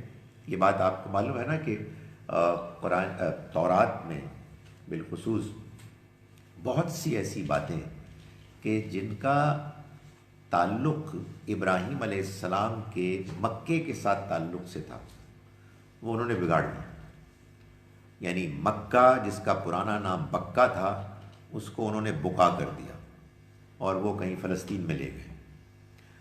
مروہ جو اللہ کے گھر کے ساتھ ہی چھوٹی پہاڑی ہے اس کا نام تھا، اس کو انہوں نے مریا کر دیا، اینڈ سو آن۔ تو اللہ تعالیٰ اس موقع پر مسلمان جو ظاہر بڑی خواہش مند تھے کہ یہ ہمارے یہودی بھائی ہیں، اہل کتاب ہیں، ان کو سب کچھ معلوم ہے، یہ ہماری بات مان لیں گے، تو اللہ تعالیٰ نے فرمایا کہ کیا تم اس بات کے خواہش مند ہو کہ یہ تمہاری بات مان لیں گے، جبکہ ان میں سے ایک گروہ اللہ کا کلام سنتا ہے، پھر اس میں تحریف کرتا ہے، اس کو بدلتا ہے، اس کو جان لینے کے بعد جانتے بوجھتے ہوئے۔ وَإِذَا لَقُوا الَّذِينَ آمَنُوا، اور جب وہ ملتے ہیں ان لوگوں سے کہ جو ایمان لائے، یعنی مسلمان، قالوا آمنا، تو وہ کہتے ہیں کہ ہم بھی ایمان لائے، یعنی تم اگر مانتے ہو تو ہم بھی مانتے ہیں۔ یہ نبی صلی اللہ علیہ وسلم کے بارے میں ان کا یہ کہنا کہ ہم بھی مانتے ہیں، اصل میں اس سے مراد یہ تھی کہ بھائی ہم مانتے ہیں کہ تمہارے لیے، ہمارے لیے نہیں ہے، بنی اسماعیل کے لیے ایک پیغمبر آ گئے ہیں، سو وہ ان کو ایسے پریزنٹیشن کرتے کہ اس سے ان کو دھوکہ ہوتا۔ یہ بڑی بدنصیبی کی بات ہے کہ بعض اوقات انسان لوگوں کو دھوکہ دے کے خوش ہوتا ہے، بلکہ وہ اپنے آپ کو کامیاب سمجھتا ہے، اور بعض بیوقوف لوگ اس کو سمارٹ سمجھتے ہیں، ارے بڑا کمال آدمی ہے، کتنا بریلینٹ ہے، یعنی وہ ایسا چکر دیتا ہے کہ لوگ دھوکہ کھا جاتے ہیں۔ سو میں نے گزارش کی کہ اس کے نتیجے میں انسان برباد ہو جاتا ہے، یعنی ایک دل ہے انسان کے پاس جو اگر صاف ستھرا ہو تو اس کو ہدایت ملے، لیکن اگر وہی سخت ہو جائے تو پھر اس کے بعد انسان کے پاس اللہ کے ہاں ہدایت پانے کا کوئی امکان نہیں رہتا۔ تو وہ اہل ایمان سے ملتے تو کہتے کہ ہم بھی ایمان لائے ہیں، وَإِذَا خَلَا بَعْضُهُمْ إِلَى بَعْضٍ، مگر جب وہ ایک دوسرے سے ملتے الگ خلوت میں، قالوا، تو وہ کہتے، اتحدثونہم بما فتح اللہ علیکم۔ دیکھیں آپ کو یہ بات سمجھ میں آتی ہے نہیں آتی؟ میں بعض اوقات اس بات کو بیان کرتا ہوں، کہتے ہیں بات سمجھ میں نہیں آ رہی، تو میں آپ کو پہلے سے وارن کر رہا ہوں کہ وہ جب ایک دوسرے سے ملتے تو وہ ایک دوسرے کو کہتے، اتحدثونہم، کیا تم ان کو بتا رہے ہو، یعنی ان مسلمانوں کو، بما فتح اللہ علیکم، وہ بات کہ جو اللہ نے تم پر کھولی ہے، اس لیے بتا رہے ہو، لیحاجوکم بہ عند ربکم، تاکہ یہ تمہارے رب کے ہاں قیامت کے روز تم سے اس کی بنیاد پر بحث کریں۔ افلا تعقلون، کیا تم عقل سے کام نہیں لے رہے؟ پاگل ہو گئے ہو؟ تم ان کو بتا رہے ہو کہ ہماری کتابوں میں ان پیغمبر کے آنے کا ذکر ہے، فور گاڈ سیک یہ مت بحث کرو، اس لیے کہ تم نے اگر ان کو یہ بتا دیا تو کل کو قیامت کے روز یہ اللہ کے ہاں تم سے بحث کریں گے اور یہ کہیں گے کہ اس نے بتایا تھا مجھے، انہیں تو معلوم تھا۔ تو اس طرح کی باتیں کرتے تھے۔ یہ بات بعض اوقات اس لیے سمجھ میں نہیں آتی کہ یہ پرلے درجے کی حماقت ہے، اور اس کے حماقت ہونے کی وجہ کیا ہے یہ اگلی آیت بتا رہی ہے، اولا یعلمون ان اللہ یعلم ما یسرون وما یعلنون، کیا یہ نہیں جانتے کہ اللہ جانتا ہے جو کچھ بھی یہ چھپاتے ہیں؟ اور آدمی یہ کہتا ہے کہ میں نے بات نہیں ماننی، یہ وہ چیز ہے کہ جو انسان کو اندھا کر دیتی، انسان پھر بات نہ ماننے کی ٹھان لیتا ہے، بڑا ڈر لگتا ہے۔ سچی بات یہ ہے کہ مثال کے طور پر میں without referring to any particular individual اور گروپ، سیاست میں بہت ہوتا ہے، معلوم ہوتا ہے، میں سوچتا ہوں کہ یار یہ واقعی ایسا ہی ہے کہ ہر سیاسی پارٹی میں جو لوگ ہیں ان کو اپنی ساری باتیں صحیح لگتی ہیں اور دوسروں کی ساری باتیں غلط لگتی ہیں۔ کیا چکر ہے یار؟ اللہ سے ڈرنا چاہیے بھائی تمہیں کیا مل جائے گا؟ حکومت مل جائے گی، کوئی تمہیں وزارت مل جائے گی، یہ تو بڑی عجیب سی بات ہے۔ سو یہ ایک مسئلہ ہے کہ انسان اپنے اوپر کوئی ایسی چیز سوار کر لے کہ جس کے بعد وہ یہ طے کرے کہ جی مجھے تو ماننا ہی نہیں ہے، چاہے حق ہو چاہے باطل، اس سے کوئی فرق نہیں پڑتا۔ تو یہودیوں نے اپنے تئیں یہ بات طے کر لی تھی کہ انہوں نے نہیں ماننا، اور چنانچہ نبی صلی اللہ علیہ وسلم کی طرف سے جو بات حق آتی تھی وہ اس کو بس اگنور کرتے تھے۔ آپ ان کو کبھی تجربہ نہیں ہوا اس بات کا کہ آپ یہ محسوس کریں کہ آپ کسی سے بات کر رہی ہیں اور وہ سن ہی نہیں رہے، یعنی وہ سن نہیں رہے؟ اس کی وجہ یہ ہے کہ انہوں نے یہ طے کیا ہوا ہے کہ ہم نے آپ کی بات نہیں سننی، وی آر ناٹ انٹرسٹڈ۔ تو وہ کیا ہوتا ہے، وہ ایک تعصب پیدا ہو جاتا ہے۔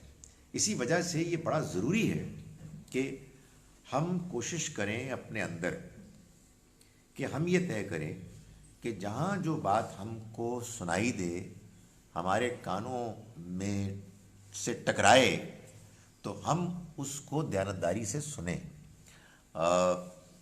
اللہ تعالیٰ کی یہ آزمائش بڑی آسان بھی ہے، اس لیے کہ اللہ غفور الرحیم ہے، غلطیوں پر معاف کرنے والا ہے، بڑی مشکل بھی ہے۔ تو اس کی وجہ یہ ہے کہ یہ کوئی آسان ہے؟ آپ کے خیال میں یہ کہ یہ صرف یہودی کرتے ہیں؟ یہ ساسیں کرتی ہیں، یہ بہویں کرتی ہیں، یہ داماد کرتے ہیں، یہ سسر کرتے ہیں، یہ باسز کرتے ہیں، یہ سبارڈینیٹس کرتے ہیں۔ مارے گئے جی ہم، میں آپ کو بتا رہا ہوں ہر جگہ یہی ہوتا ہے۔ ہم بڑے خوش ہوتے ہیں، بڑے کمینے ہیں یار یہودی، بہت ہی کمینے ہیں۔ ابھی خدایا ان کو چھوڑو، پتہ نہیں، وہ تو آج کل تو بہت اچھے جا رہے ہیں ہم سے۔ میں نے ایک لاہور ہی کے ایک بزنس مین ہے، یو نو آنیسٹ مین، ان کا کہنا یہ ہے کہ میں جب ایکسپورٹ یا امپورٹ کا کام کرتا ہوں امریکہ سے، تو اگر کوئی گورا امریکن یہودی ہو نا، تو میں آنکھیں بند کر کے کہتا ہوں یار اسے کر لو، دیر از نو پرابلم۔ تو اب وہ جو ان کے بارے میں تبصرہ تھا، یہ دیکھیں نا کیا ہوا، ہم نے قرآن پڑھا تو یہ بات صحیح ہے کہ قرآن مجید میں یہودیوں کی بیشنگ ہوئی بھی ہے، لوگوں کا خیال یہ کہ سب کی ہوئی بھی ہے. وہ یہ نہیں غور کرتے کہ قرآن مجید نے یہودیوں کے بارے میں جب بھی کہا، جگہ جگہ یہ کہا اہل کتاب کے بارے میں سب برابر نہیں ہیں، ان میں بہت اچھے لوگ بھی ہیں، لیکن ہمارے یہاں تو ایک گالی ہے یہودی، یو نو. اور ہم جو کچھ کرتے ہیں وہی حرکتیں کرتے ہیں. تو اس کا تعلق مذہب سے نہیں ہے. سچی بات ہے کہ ہمارے فرقوں میں بھی یہ کچھ ہوتا ہے.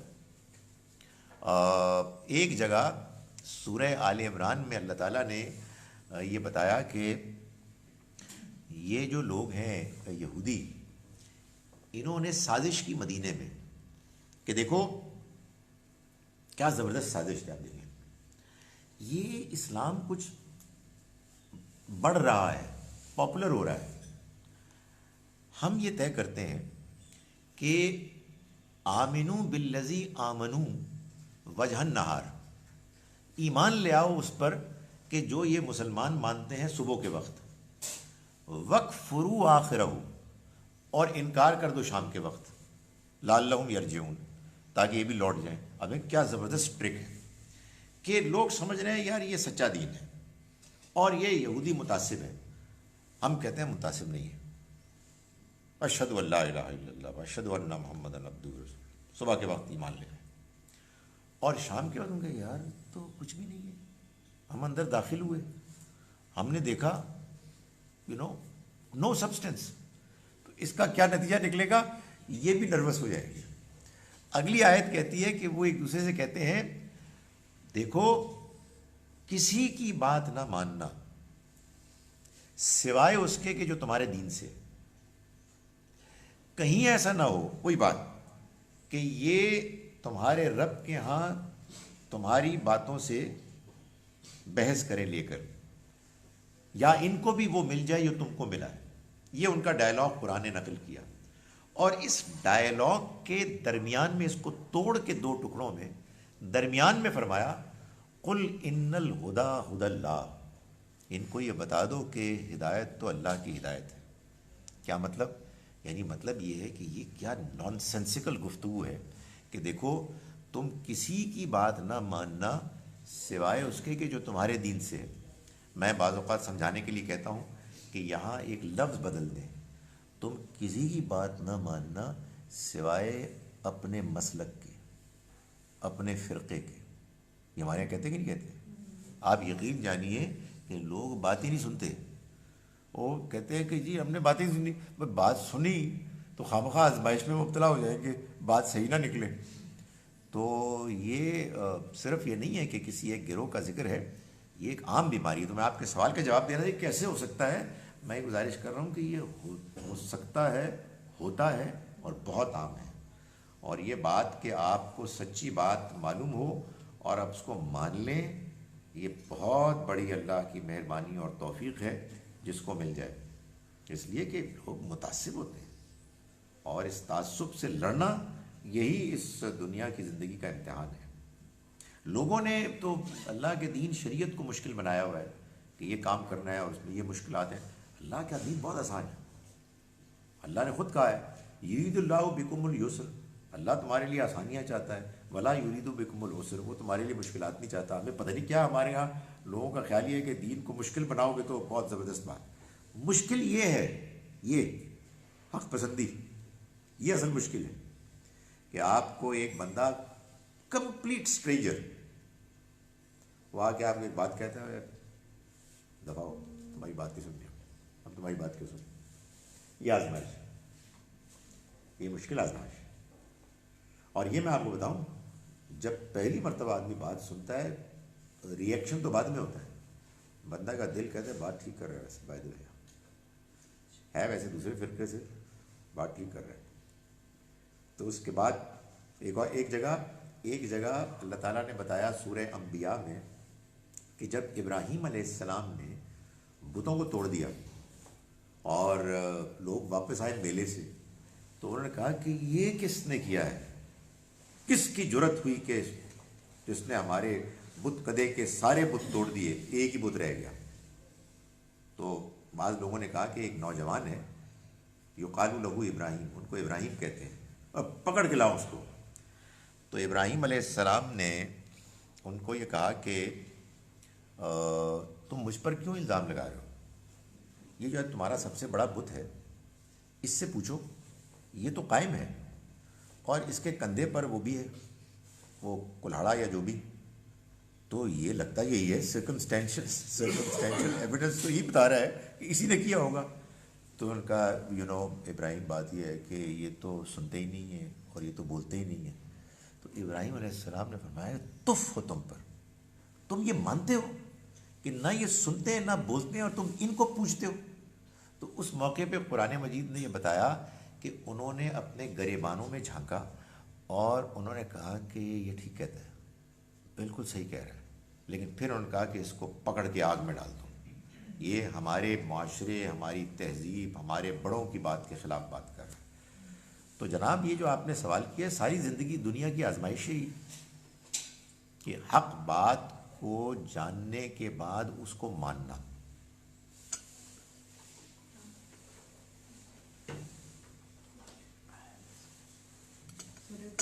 اور کا سوال نہیں تو ایک صبح مارننگ کلاس کا سوال یہاں بھی میں کر لوں. آپ ضرور کریں، اس ریفرنس کے بغیر کریں. ٹھیک ہے سر، سوال میرا یہ ہے کہ تقدیر اور تدبیر اور تصویر، تقدیر اور تدبیر، نصیب اور توفیق، اس کو بیان کر دیں. اس کی تو الگ سے چارجز ہوں گے. دیکھیے، تدبیر اور تقدیر، تقدیر اور تدبیر، نصیب اور توفیق. توفیق، یہ تو امتحان کا سوال ہے. اب تقدیر کہتے ہیں اس کو، یعنی اگر آپ مذہبی اس اصطلاح کے طور پر اس کو بیان کر رہی ہیں، جی اس لیے کہ وہ عام پلاننگ کے لیے بھی آتی ہے.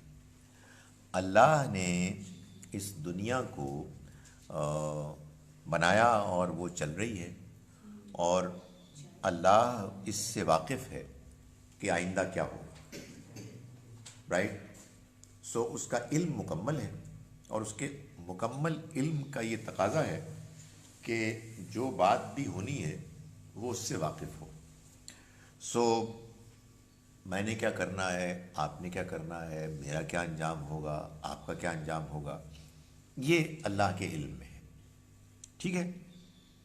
اب تدبیر یہ میرے اور آپ کے اختیار میں. میں نے اس بات کو جاننے کے باوجود اپنے معاملات میں پلاننگ کرنی ہے، اور وہ پلاننگ میں کروں گا اپنے علم کی حد تک. اس کو اللہ تعالیٰ نے ڈسکرائب کیا سورہ یوسف میں، اور یہ بتایا کہ یعقوب علیہ السلام نے جب اپنے بیٹوں کو بھیجا مصر، جب یوسف علیہ السلام وہاں تھے، اور ان کو کہا کہ دیکھو تم ایک دروازے سے داخل نہ ہونا بلکہ مختلف دروازوں سے داخل ہونا. تو اللہ تعالیٰ نے ان کی تعریف کی اور ان کو یہ کہا کہ ان کے بارے میں کہا کہ بڑے علم والے ہیں، لیکن ہونا تو وہی ہوتا ہے جو اللہ کا فیصلہ ہوتا ہے.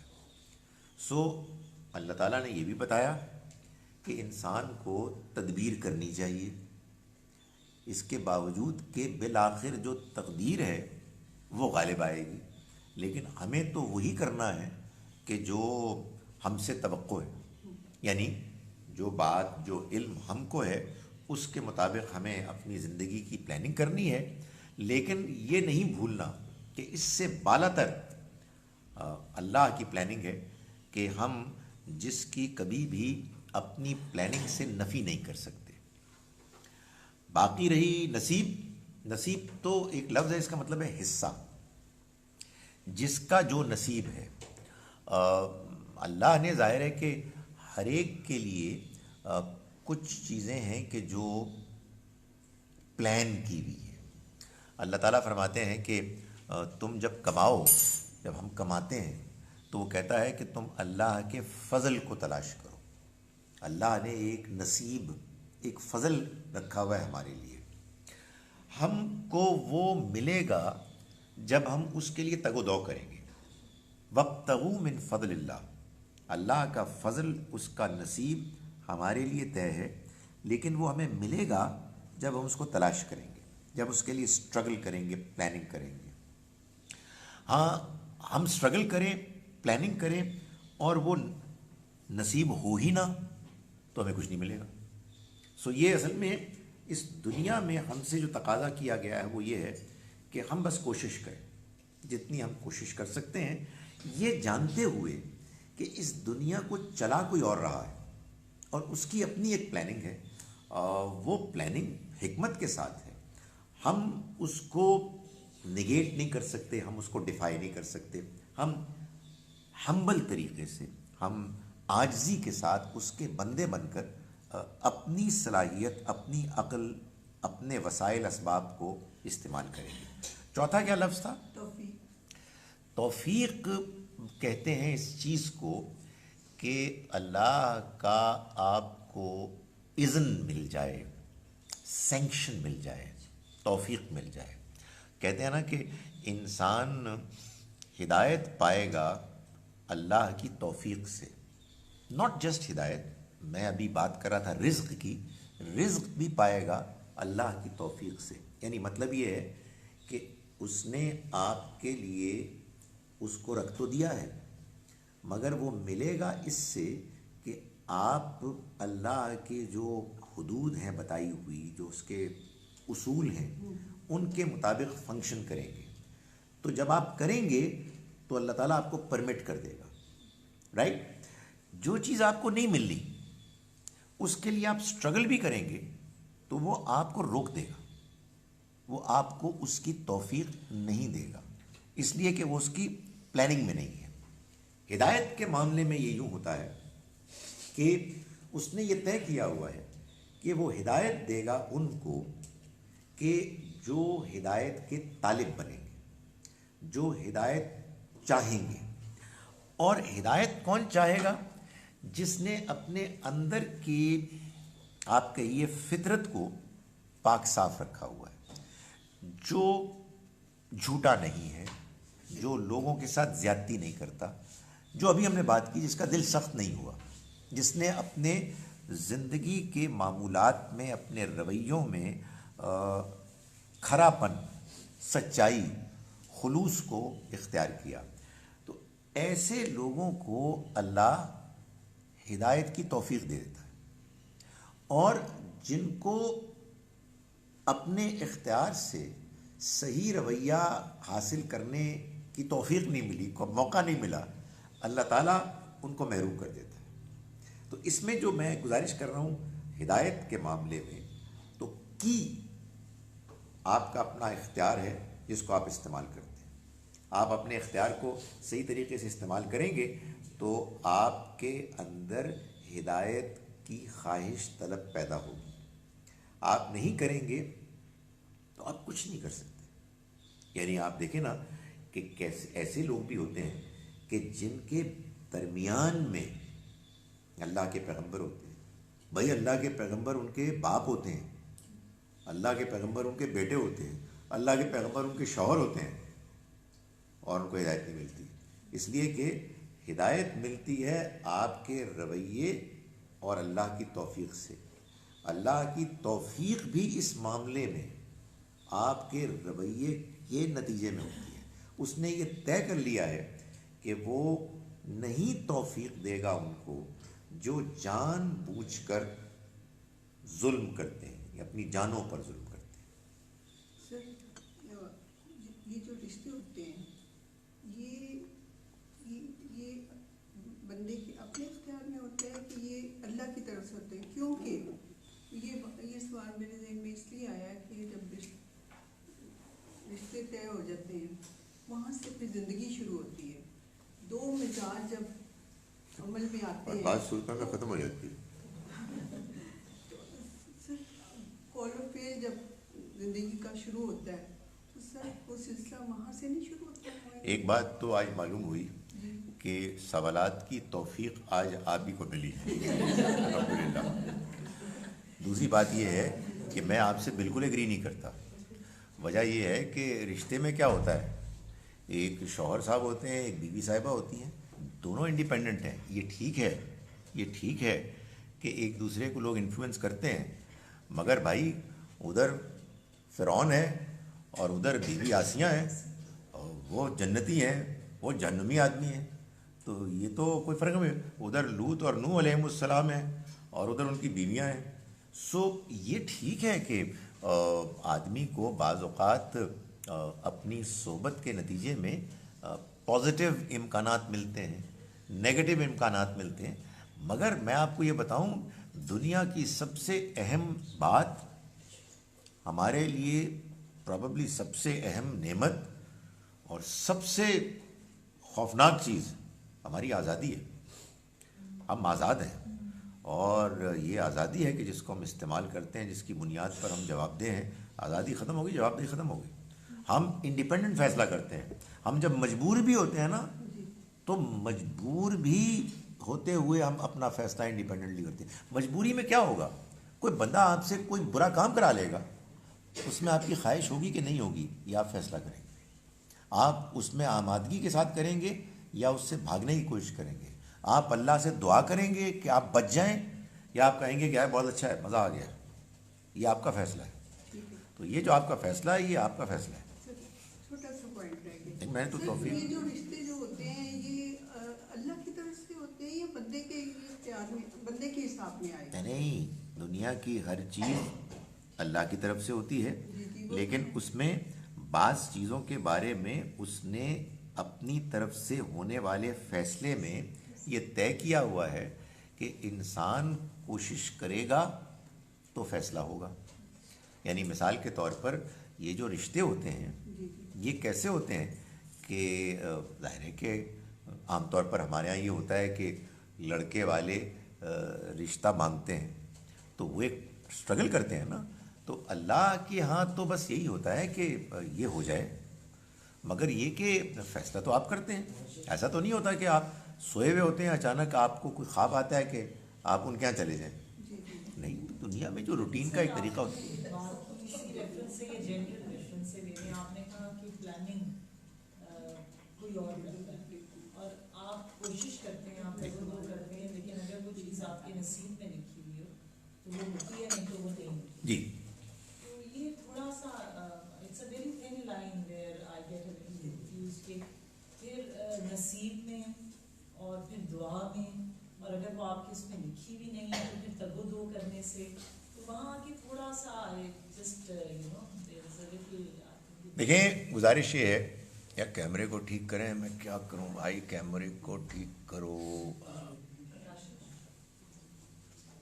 نہیں یہ تو غلط ہو گیا. اچھا اب ٹھیک ہے. اسی سوال کو آگے بڑھانا چاہتی ہوں. جی، یہ کوئی طریقہ ہے کہ ہم اس جو ہماری توفیق اور جو نصیب میں ہے، ہم اسے کسی طرح سے پالیں تاکہ ادھر ادھر دھکے نہ کھائیں، اس کوشش میں نہ جائیں. قرآن میں سے کوئی ایسی چیز ہو کہ ہم اسی راستے پہ جائیں جو کہ ہمارے نصیب پتہ نہیں اس میں لکھا ہوا ہے کہ یار میرے اسکرین ٹیڑھی ہے، کچھ نہیں ہوگا. ہاں دیکھیے، گزارش یہ ہے کہ آپ اور میں اس وقت گفتگو کر رہے ہیں، اس کی وجہ یہ ہے کہ اللہ نے آپ کو بھی اسی سرزمین میں پیدا کیا، مجھے بھی یہیں پیدا کیا. ہم اس علاقے سے تعلق رکھتے ہیں، ہم وہی زبان بولتے ہیں. یہ وہ چیز ہے کہ جس میں اللہ کا فیصلہ تھا، ہمارے پاس کوئی اختیار نہیں تھا. رائٹ. فادیہ صاحبہ نے اعلان کیا کہ آج کلاس ہوگی. آپ کا اختیار تھا، آپ آتی ہیں، آپ نہ آتی. یہ اب آپ کا اختیار ہے، اس میں خدا تعالیٰ آپ کو فورس نہیں کرتا. سو وہ جو فرما رہی ہے نا کہ تھن لائن ہے، وہ لائن یہی ہے کہ کچھ آپ کے لیے پاسبلٹیز ہیں، کچھ امکانات ہیں جس میں پھر آپ کو انتخاب کرنا ہے. اس انتخاب کے ساتھ آپ کو سٹرگل کرنی ہے. اللہ نے اگر مثال کے طور پر آپ کو یہاں آنے سے روکنا ہوتا تو آپ کی گاڑی پنکچر ہو جاتی، اس کا ٹائر کچھ اور ہو جاتا، تو خدا تعالیٰ روک بھی دیتا ہے. لیکن وہ ہمیں اس دنیا میں آزما رہا ہے، کچھ حالات کے اندر رکھ کے جس میں وہ ہم کو اختیار دیے ہوئے ہے اور یہ طے کیے ہوئے ہے کہ وہ ہمارے اختیار کی رسپیکٹ کرے گا، الا یہ کہ کوئی ہم ایسا فیصلہ کریں کہ جو وہ نہیں ہونے دینا چاہتا. میں نے گزارش کی نا ایک مثال سے آپ سمجھیے کہ قرآن یہ کہتا ہے کہ تم اللہ کے فضل کو تلاش کرو. یہ فضل ہم تلاش کرتے ہیں دکان میں جا کر، بزنس شروع کر کے، کھیت میں جا کر، کسی نوکری کے لیے اپلائی کر کے. ان میں سے کسی جگہ پر ہمارا رزق خدا کے ہاں مقرر ہے، ڈیسائیڈڈ ہے، مگر یہ نہیں ملے گا آپ کو اگر آپ تلاش نہیں کریں. اچھا، آپ نے تلاش کیا، کہیں اپلائی کیا، بڑی تیاری کی، وہاں آپ کے لیے لکھا ہوا ہی نہیں ہے تو نہیں ملے گا. سو یہ دونوں چیزیں کنورج ہوتی ہیں تو معاملہ بنتا ہے. خدا کی طرف سے سینکشن، پرمیشن، اور آپ کی طرف سے اسٹرگل، ان دونوں کے ملاپ سے معاملہ ہوتا ہے. اور صحیح پرمیشن دعا پہ ڈیپینڈنٹ ہے. اب دعا کیا کرتی ہے؟ دعا میں یہ ہوتا ہے کہ آپ اللہ سے توفیق مانگتے ہیں، اور یہ گویا کہ جو آپ کی اسٹرگل ہے، ایفرٹ، اس کا حصہ ہے. یعنی آپ گئے واٹ ایور، یعنی دکان پہ گئے اور آپ نے اس سے پہلے اللہ سے دعا مانگی، اور اللہ نے یہ طے کیا کہ اگر اس نے اسٹرائیو کیا اور مجھ سے مانگا تو میں اس کے لیے رزق کھول دوں گا. بعض اوقات کیا ہوتا ہے کہ وہ رزق مٹیریلی تو بس اتنا ہی ہوتا ہے کہ جتنا عام لوگوں کو ملتا ہے، مگر آپ کی دعا کے نتیجے میں اس میں برکت پڑ جاتی ہے، جس کا مطلب یہ ہے کہ وہی وسائل ہیں، وہی ریسورسز ہیں، مگر ان سے آپ کے بہت سارے کام ہو جاتے ہیں جو آرڈینیرلی دوسروں کے نہیں ہوتے. آپ نے وہ پوچھا وہ طریقہ دعا کا، اس میں بعض اوقات کیا ہوتا ہے کہ آپ اللہ سے رجوع کرتے ہیں. جیسے مثال کے طور پر ہم استخارے کی دعا کرتے ہیں. اللہ نے اپنی مہربانی سے یہ طے کیا ہوا ہے کہ بعض اوقات میرے بندے اپنے معاملات کے لیے مجھ سے رجوع کریں گے، تو میں ان کو ان کے اس عمل کے نتیجے میں جو ان کے لیے زیادہ بہتر صحیح چیز ہوگی، میں اس کا راستہ ان کو سجھا دوں گا، ان کو گائیڈ کر دوں گا. یہ بہت ہوتا ہے کہ آپ اللہ سے دعا کرتے ہیں اور آپ کے دل میں ایک واضح چیز آ جاتی ہے کہ مجھے یہ نہیں کرنا، یہ کرنا ہے. آپ کی طبیعت ایک طرف مائل ہو جاتی ہے. تو یہ سب کچھ ہوتا ہے، مگر جو گزارش میں کر رہا ہوں وہ یہ ہے کہ اس سارے عمل میں آپ کی اپنی انڈیپینڈنٹ ڈیسیشن میکنگ یہی کرٹیکل ہے. سر اس کے ساتھ پھر ایک بات اور مجھے سمجھ آتی ہے، اس کے ساتھ مانگتے رہنا، بس اس سے اللہ سے مانگتے ہیں. وہ یہ دیکھیں، اللہ سے مانگتے رہنا یہ ہمارے اللہ کی بندگی کا تقاضا ہے. ہم اگر اللہ کو اپنا رب، دنیا کا بنانے اور چلانے والا مانتے ہیں تو پھر ہمیں اس سے مانگنا ہے، اور ہم اس کے سامنے اپنی کم مائیگی، اپنے صلاحیتوں، وسائل، سوچ کی کمی کا اظہار کریں گے اور اس پر بھروسہ کریں گے. یہ ہمیں ہمارے لیے اس کو ماننے کا لازمی تقاضا ہے. اس کا یہ مطلب نہیں ہے کہ ہم ساری چیزیں اس پر چھوڑ دیں اور ہم خود نہ کوئی پلاننگ کریں، نہ کوئی محنت کریں. نہیں، اس سب کے ساتھ ہم یہ بھی کریں. بس ٹھیک ہے، ایسا ہی ہونا چاہیے. جی استخارے کا آپ نے کہا، کئی دفعہ کچھ پرابلمز اتنی کمپلیکیٹڈ ہوتی ہیں کہ آپ صبح شام بھی استخارہ کر رہے ہوتے ہیں تو ان کا کوئی حل مطلب نہیں نکل پاتا. تو کیا جو اس طرح کی پرولونگڈ کمپلیکیشنز ہوتی ہیں، مطلب آپ جس میں ڈیسیجن میکنگ انوالو ہوتی ہے، آپ جیسے 1 سال ہو گیا اور آپ استخارہ کر رہے ہیں اور اس کا آپ کو حل سجھائی نہیں دے رہا، تو آپ کیا کریں کہ پھر آپ بس استخارہ ہی کرتے چلے جائیں، آپ دعائیں کریں، لائک آبویسلی پریکٹیکل بھی آپ اس کے اندر ڈالیں گے، آپ جو کچھ کر سکتے ہیں، لیکن آپ کے بس میں نہیں ہے کچھ. انٹرپریٹیشن تو انسان کی ہوتی ہے نا. انٹرپریٹیشن یہ استخارے کی بات کسی نے کی تھی, personal experience not mind somebody else. انہوں نے یہ کہا کہ انہوں نے ایک فرینڈ نے کہا کہ میری بیٹی کا استخارہ کر دو, تو she said she is also very learned person, and she said what I so was some unhappiness in the house. اور لیکن اس لڑکی نے کر لی جہاں شادی جو بھی کرنا تھا, and she is very happily married, and this lady said کہ آپ مت کریں. تو انہوں نے کہتے ہیں 5 months after that the father died of the girl, and that's why they were crying. So she said کہ اللہ سے دعا کرو, پر انٹرپریٹیشن تو آدمی کی ہوتی ہے نا اپنی. نہیں ڈاکٹر صاحب, میں اس طرح کے استخارے کی بات نہیں کر رہی, یہ تو بڑا کلیئر کٹ آپ کو خواب آ گیا نا. میں I am just talking about decision making, کہ آپ کی پرولونگڈ پرابلم چل رہی ہے اور اس کا حل نہیں نکل رہا, تو آپ کیا کریں کہ مطلب آپ کو سال جیسے ہو گیا استخارہ کریں. دیکھیں, گزارش یہ ہے کہ استخارے کی بات تو ضمنی طور پر آ گئی. آپ کو اپنے معاملات میں ہر حال میں جو آپ کے پاس سوچ فہم ہے, جو آپ کے دائیں بائیں مشورہ دینے والے لوگ ہیں, ان سے آپ ڈسکس کر کے میرٹ کی بنیاد پر جو بات صحیح لگتی ہے اس کو طے کریں گے. میں تو یہ گزارش کر رہا تھا کہ اس طرح کے معاملات میں ناٹ آلویز, بعض اوقات جب آپ کو کوئی مسئلہ درپیش ہوتا ہے تو آپ اللہ سے استخارے کی دعا کرتے ہیں, اور جو دعا نبی صلی اللہ علیہ وسلم نے سکھائی ہے اس میں وہ آپ کے لیے کوئی اور نہیں کر سکتا, وہ خود آپ کو اپنے لیے کرنی ہے. ایک اجنبی آدمی جس کا مجھ سے کوئی تعلق نہیں ہے, وہ میرے لیے کیسے کرے گا, جبکہ الفاظ یہ بتا رہے ہیں کہ میں اللہ تعالیٰ سے مانگ رہا ہوں. اس میں جو میں آپ سے گزارش کر رہا ہوں, جو نتیجہ نکلتا ہے, آئی ایم شیور لوگ خواب کہتے ہیں ان کو آتے ہیں, لیکن وہ اگر اللہ کی طرف سے کوئی آپ کو چیز سجھائی جاتی ہے تو وہ اتنی کلیئر ہوتی ہے کہ اس کے بعد آپ کو کسی سے مشورے کی ضرورت نہیں پیش آتی. لیکن یہ ایسے نہیں ہے کہ ہر چیز کے لیے آپ استخارہ کریں اور آپ کو جواب مل جائے. اور میں نے ایک میرا اسٹوڈنٹ ہوا کرتا تھا جب میں پنجاب یونیورسٹی میں پڑھاتا تھا, تو وہ گرمیوں کی چھٹیاں ہو گئی اور میرے پاس آیا, اس کا تعلق بنو سے تھا. میں نے کہا یار تم گئے نہیں؟ کہتا میں نے استخارہ کیا تھا تو یہ آیا کہ بنو نہیں جانا.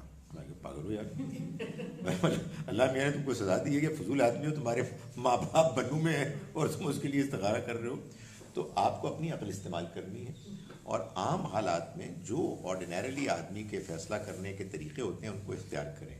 کہیں کوئی اس طرح کی چیز ہو اسپیشل کہ جس میں آپ یہ بات کرنا چاہیں, آپ کر سکتی ہیں, وہ کرتے رہیں. جواب نہیں آیا ہے تو اس کا مطلب یہ ہے کہ اللہ کی طرف سے یہ جواب ہے کہ اپنا فیصلہ خود کرو, میں نے کچھ نہیں بتانا. اس کی وجہ یہ ہے کہ اللہ نے بعض باتیں بتانی ہیں, بعض نہیں بتانی. آپ کو عقل دی ہے, آپ کو حالات دی ہیں, اس کا فیصلہ یہ ہے کہ آپ کو اسی آزمائش میں پڑھنا ہے. تو یہ کوئی گارنٹی نہیں ہے اللہ کی طرف سے, لیکن جب کبھی اس کی طرف سے ہوتا ہے کوئی ایسا غیر معمولی کلیئر ہوتا ہے کہ آپ حیران رہ جاتے ہیں کہ جی آپ ایک بالکل الٹ سمت میں جا رہے تھے اور آپ نے اللہ دعا کرنی شروع کی, تو معلوم یہ ہوا کہ آپ کا ذہن مان ہی نہیں رہا, یو ناٹ انٹرسٹڈ, اور دوسری طرف آپ کا میلان ہو جاتا ہے. تو یہ ہو جاتا ہے, لیکن یہ ضروری تو نہیں کہ ہمیشہ ہو. بھائی اللہ کا فیصلہ ہے کہ آپ نے اپنا فیصلہ کرنا خود کریں. سو بعض اوقات ہوگا, بعض اوقات نہیں ہوگا. بعض اوقات یہ بھی ہو سکتا ہے کہ اس کا فیصلہ یہ ہے کہ ذرا ڈیلے کریں اس کو, just wait for a while. Sir جب نہیں ہو اس طرح اور ہم نے خود فیصلہ کرنا ہو تو دعا تو پھر بھی او یس ایبسلیوٹلی. وہ تو دعا کہ ہمارے اس دیکھیں نا, وہ جو ہے کہ فَإِنَّكَ تَقْدِرُ وَلَا أَقْدِرُ, تو قدرت رکھتا ہے میں قدرت نہیں رکھتا, وَتَعْلَمُ وَلَا أَعْلَمُ, تو جانتا ہے میں نہیں جانتا. تو اللہم إِن كُنتَ تَعْلَمُ أَنَّ هَذَا الْأَمْرَ خَيْرٌ لِّي فِي دِينِي وَمَعَاشِي وَعَاقِبَةِ أَمْرِي, اگر تیرے علم میں یہ معاملہ میرے دین, میری دنیا, میرے معاملات کے انجام کے لحاظ سے اچھا ہے تو فَقْدِرْهُ لِي وَيَسِّرْهُ لِي, میرے لیے اس کو مقدر کر دے, آسان کر دے اور اس میں برکت ڈال دے. اور اگر نہیں ہے تو اس کو مجھ سے دور کر دے, مجھے اس سے دور کر دے, اور میرے لیے خیر برآمد کر دے وہاں سے جہاں تیرا فیصلہ ہے, اور مجھے اس پہ راضی کر دے. تو بس دعا کرتے ہیں اب اللہ سے، یہ جامع دعا ہے، بہت جامع، کوئی شک بڑی نہیں. جامع دعا ہے کہ when I read it for the first time, the translation of it, I was like اور بعض اوقات اس کے نتائج بھی بڑے امیزنگ ہوتے ہیں. لیکن اس کا یہ مطلب ہرگز نہیں ہے کہ ہم اپنے جو فیصلوں کے لیے سوچ بچار اور مشورے کی ذمہ داری ہے اس سے بچ جائیں، وہ الگ سے. جی سر یہ ایک میرا کوشچن تھا کہ سر جہاں قرآن شریف میں آپ نے بتایا ہوا ہے کہ یہود و نصارہ آپ کے دوست ہیں، سر آپ نے ایکسپلین کیا ہے وہ لوگوں کا ایک آرگیومنٹ ہوتا ہے کہ کہتے ہیں Quran like for all times to come. Sir اس کو کیسے آپ ان کو پھر کیا سر ان کو کیا انسان what should be the argument, کیا like how to convince them? ان کو ان سے یہ پوچھیں کہ یہ جو وہ کہہ رہے ہیں کہ قرآن مجید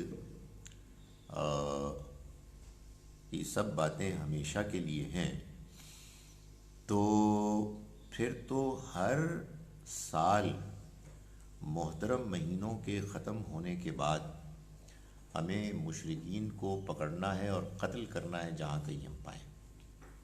پھر تو یہ کر لینا چاہیے. ان سے کہیں جی کہ ہم تو پتہ نہیں کیا مان رہے ہیں قرآن کو، آپ تو یہ مان رہے ہیں نا کہ ہمیشہ کے لیے ہیں، تو آپ کیوں اس بات کو اگنور کر رہے ہیں؟ گزارش یہ ہے کہ میں تو یہ بھی نہیں کہہ رہا کہ یہ بات اس زمانے کے لیے بھی سب کے لیے تھی. تم کو یہود و نصارہ سے کو دوست نہیں بنانا، اس کے دو مطلب ہو سکتے ہیں. تمام یہودی اور تمام نصرانی دنیا جہان کے، مرد ہو عورت ہو بوڑھے ہوں بچے ہوں، تم ان کو دوست نہیں بنا سکتے. ویسے تم ان سے شادی کر سکتے ہو. یہ کیا بات ہوئی؟ قرآن مجید یہ بتا رہا ہے کہ ان یہودیوں اور ان نصرانیوں سے، اور خود قرآن مجید نے پوائنٹ آؤٹ کر دیا کہ یہ وہ لوگ ہیں کہ جو تمہارے دین کا مذاق اڑاتے ہیں، یہ وہ لوگ ہیں کہ جو تم سے لڑتے ہیں، یہ وہ لوگ ہیں کہ جنہوں نے تم کو تمہاری بستی سے نکال دیا. قرآن نے واضح کیا ہے کہ ہم نے صرف ان کے بارے میں کہا ہے اور کسی کے بارے میں نہیں کہا. ہمارے یہاں مشکل یہ ہے کہ وہی بات ہے کہ لوگ ایک رائے قائم کر لیتے ہیں اور اس کے بعد وہ دوسری بات صرف اس لیے سنتے ہیں کہ اس کا قلع کما کریں، اس کو توڑیں، باقی کچھ نہیں. ورنہ سچی بات یہ ہے کہ آپ مجھے یہ بتائیے کہ آپ یہودیوں نصرانیوں سے شادی نہیں کر سکتے، مسلمان مرد البتہ ان کی ان سے دوستی نہیں کر سکتے، مگر ان سے شادی کر سکتے ہیں. تو یہ تو کوئی بات نہ ہوئی. مطلب شادی سے ان کو مسلمان کرتے نہیں کرتے. ہاں لیکن پہلے تو دشمن ہے نا، تو دشمن سے شادی کی اس کو مسلمان کرنے کے لیے. دشمنی تو رہی نا. جب آپ کے سسر صاحب آئے تو وہ بھی دشمن تھے، بیوی صاحبہ آئی وہ بھی دشمن تھی، پھر آپ ان کو مسلمان کر رہے ہیں. ویسے بائی دا وے مسلمانوں کو اللہ کا دین پہنچانا ہے دنیا والوں کے پاس، ان کو دعوت دینی ہے. کن کو؟ دشمنوں کو. اپنے دشمنوں کو آپ دعوت دیں. It is absolute contradiction. یہ بات جسٹیفائی نہیں ہو سکتی.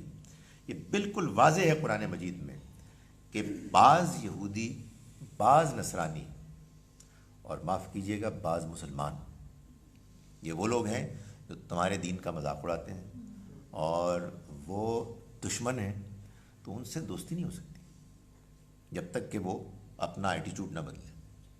یہ بات ہے. اس میں مجھے آپ یہ بتائیے، میں نے جو آیت ابھی کوٹ کی ہے سورہ آل عمران کی آیات 113 سے 115 تک، اس میں اللہ تعالیٰ پھر ان کی اتنی تعریف کیوں کر رہے ہیں؟ مطلب جو ہمارے دشمن ہیں ان کی تعریفیں کر رہے ہیں. کیا الفاظ ہیں؟ شروع کہاں سے ہوئی؟ لیسو سوا. یہ سب ایک طرح کے نہیں ہیں. اصل میں قرآن کسی غلط انٹرپریٹیشن کو زندہ رہنے نہیں دیتا، بشرطے کہ آپ سننے کے لیے تیار ہوں. وہ دائیں سے بائیں سے ایسی باتیں کرتا ہے کہ اس کے بعد یا آپ ضد کر رہے ہیں یا بات مان لیں گے. قرآن مجید نے سورہ حامیم سجدہ میں یہ بتایا ہے کہ یہ وہ کتاب ہے لا یأتیہ الباطل من بین یدیہ ومن خلفہ. اس میں باطل داخل ہی نہیں ہو سکتا، نہ آگے سے نہ پیچھے سے، سوائے اس کے کہ آپ یہ کہیں جی کہ ہم نے نہیں سنی تمہاری بات، اس لیے کہ آپ گفتگو کریں گے، آپ بات کریں گے، دوسرا بات کرے گا، یا آپ کو اس کی بات سمجھ میں آ جائے گی، یا وائس ورسا۔ قرآن مجید نے یہ بیان کیا ہے کہ اللہ کی کتاب آتی ہی اس لیے ہے کہ لوگوں کے درمیان جو مذہبی اختلافات ہیں ان میں وہ فیصلہ سنا دے، لِيَحْكُمَ بَيْنَ النَّاسِ فِي مَا اخْتَلَفُوا فِيهِ، تاکہ وہ کتاب فیصلہ سنا دے لوگوں کے درمیان ان معاملات میں جن میں انہوں نے اختلاف کیا۔ سوال یہ پیدا ہوتا ہے کہ اگر وہ فیصلہ سنا رہی ہے تو فیصلہ تو کلیئر ہونا چاہیے، اور قرآن یہ بار بار کہہ رہا ہے کہ قرآن ایک کلیئر کتاب ہے، لیکن اس کا کلیئر ہونا اس شرط کے ساتھ ہے کہ آپ قرآن کو سب سے زیادہ پرائرٹی دیں اور یہ طے کریں کہ قرآن کی بات اول ہے، باقی باتیں اس کی روشنی میں ہیں، تو آپ یہ محسوس کریں گے کہ آپ کو بات سمجھ میں آ رہی ہے۔ ورنہ کہیں کچھ کہا جا رہا ہے، کہیں کچھ کہا جا رہا ہے، اور اس نے اس کو منسوخ کر دیا ہے، وہ آیت آئی اس نے اس کو منسوخ کر دیا، اور ایک مستقل کنٹرڈکشن سے قرآن کہتا ہے نہیں، قرآن میں کوئی کنٹرڈکشن نہیں۔ اگر یہ اللہ کے علاوہ کسی اور کی طرف سے ہوتا تو اس میں بہت کنٹرڈکشن ہوتی، لیکن یہ اللہ کی کتاب ہے۔ لیکن ساتھ ہی یہ بھی کہا کہ یہ بات تمہیں سمجھ میں آئے گی اگر تم قرآن پر تدبر کرو گے۔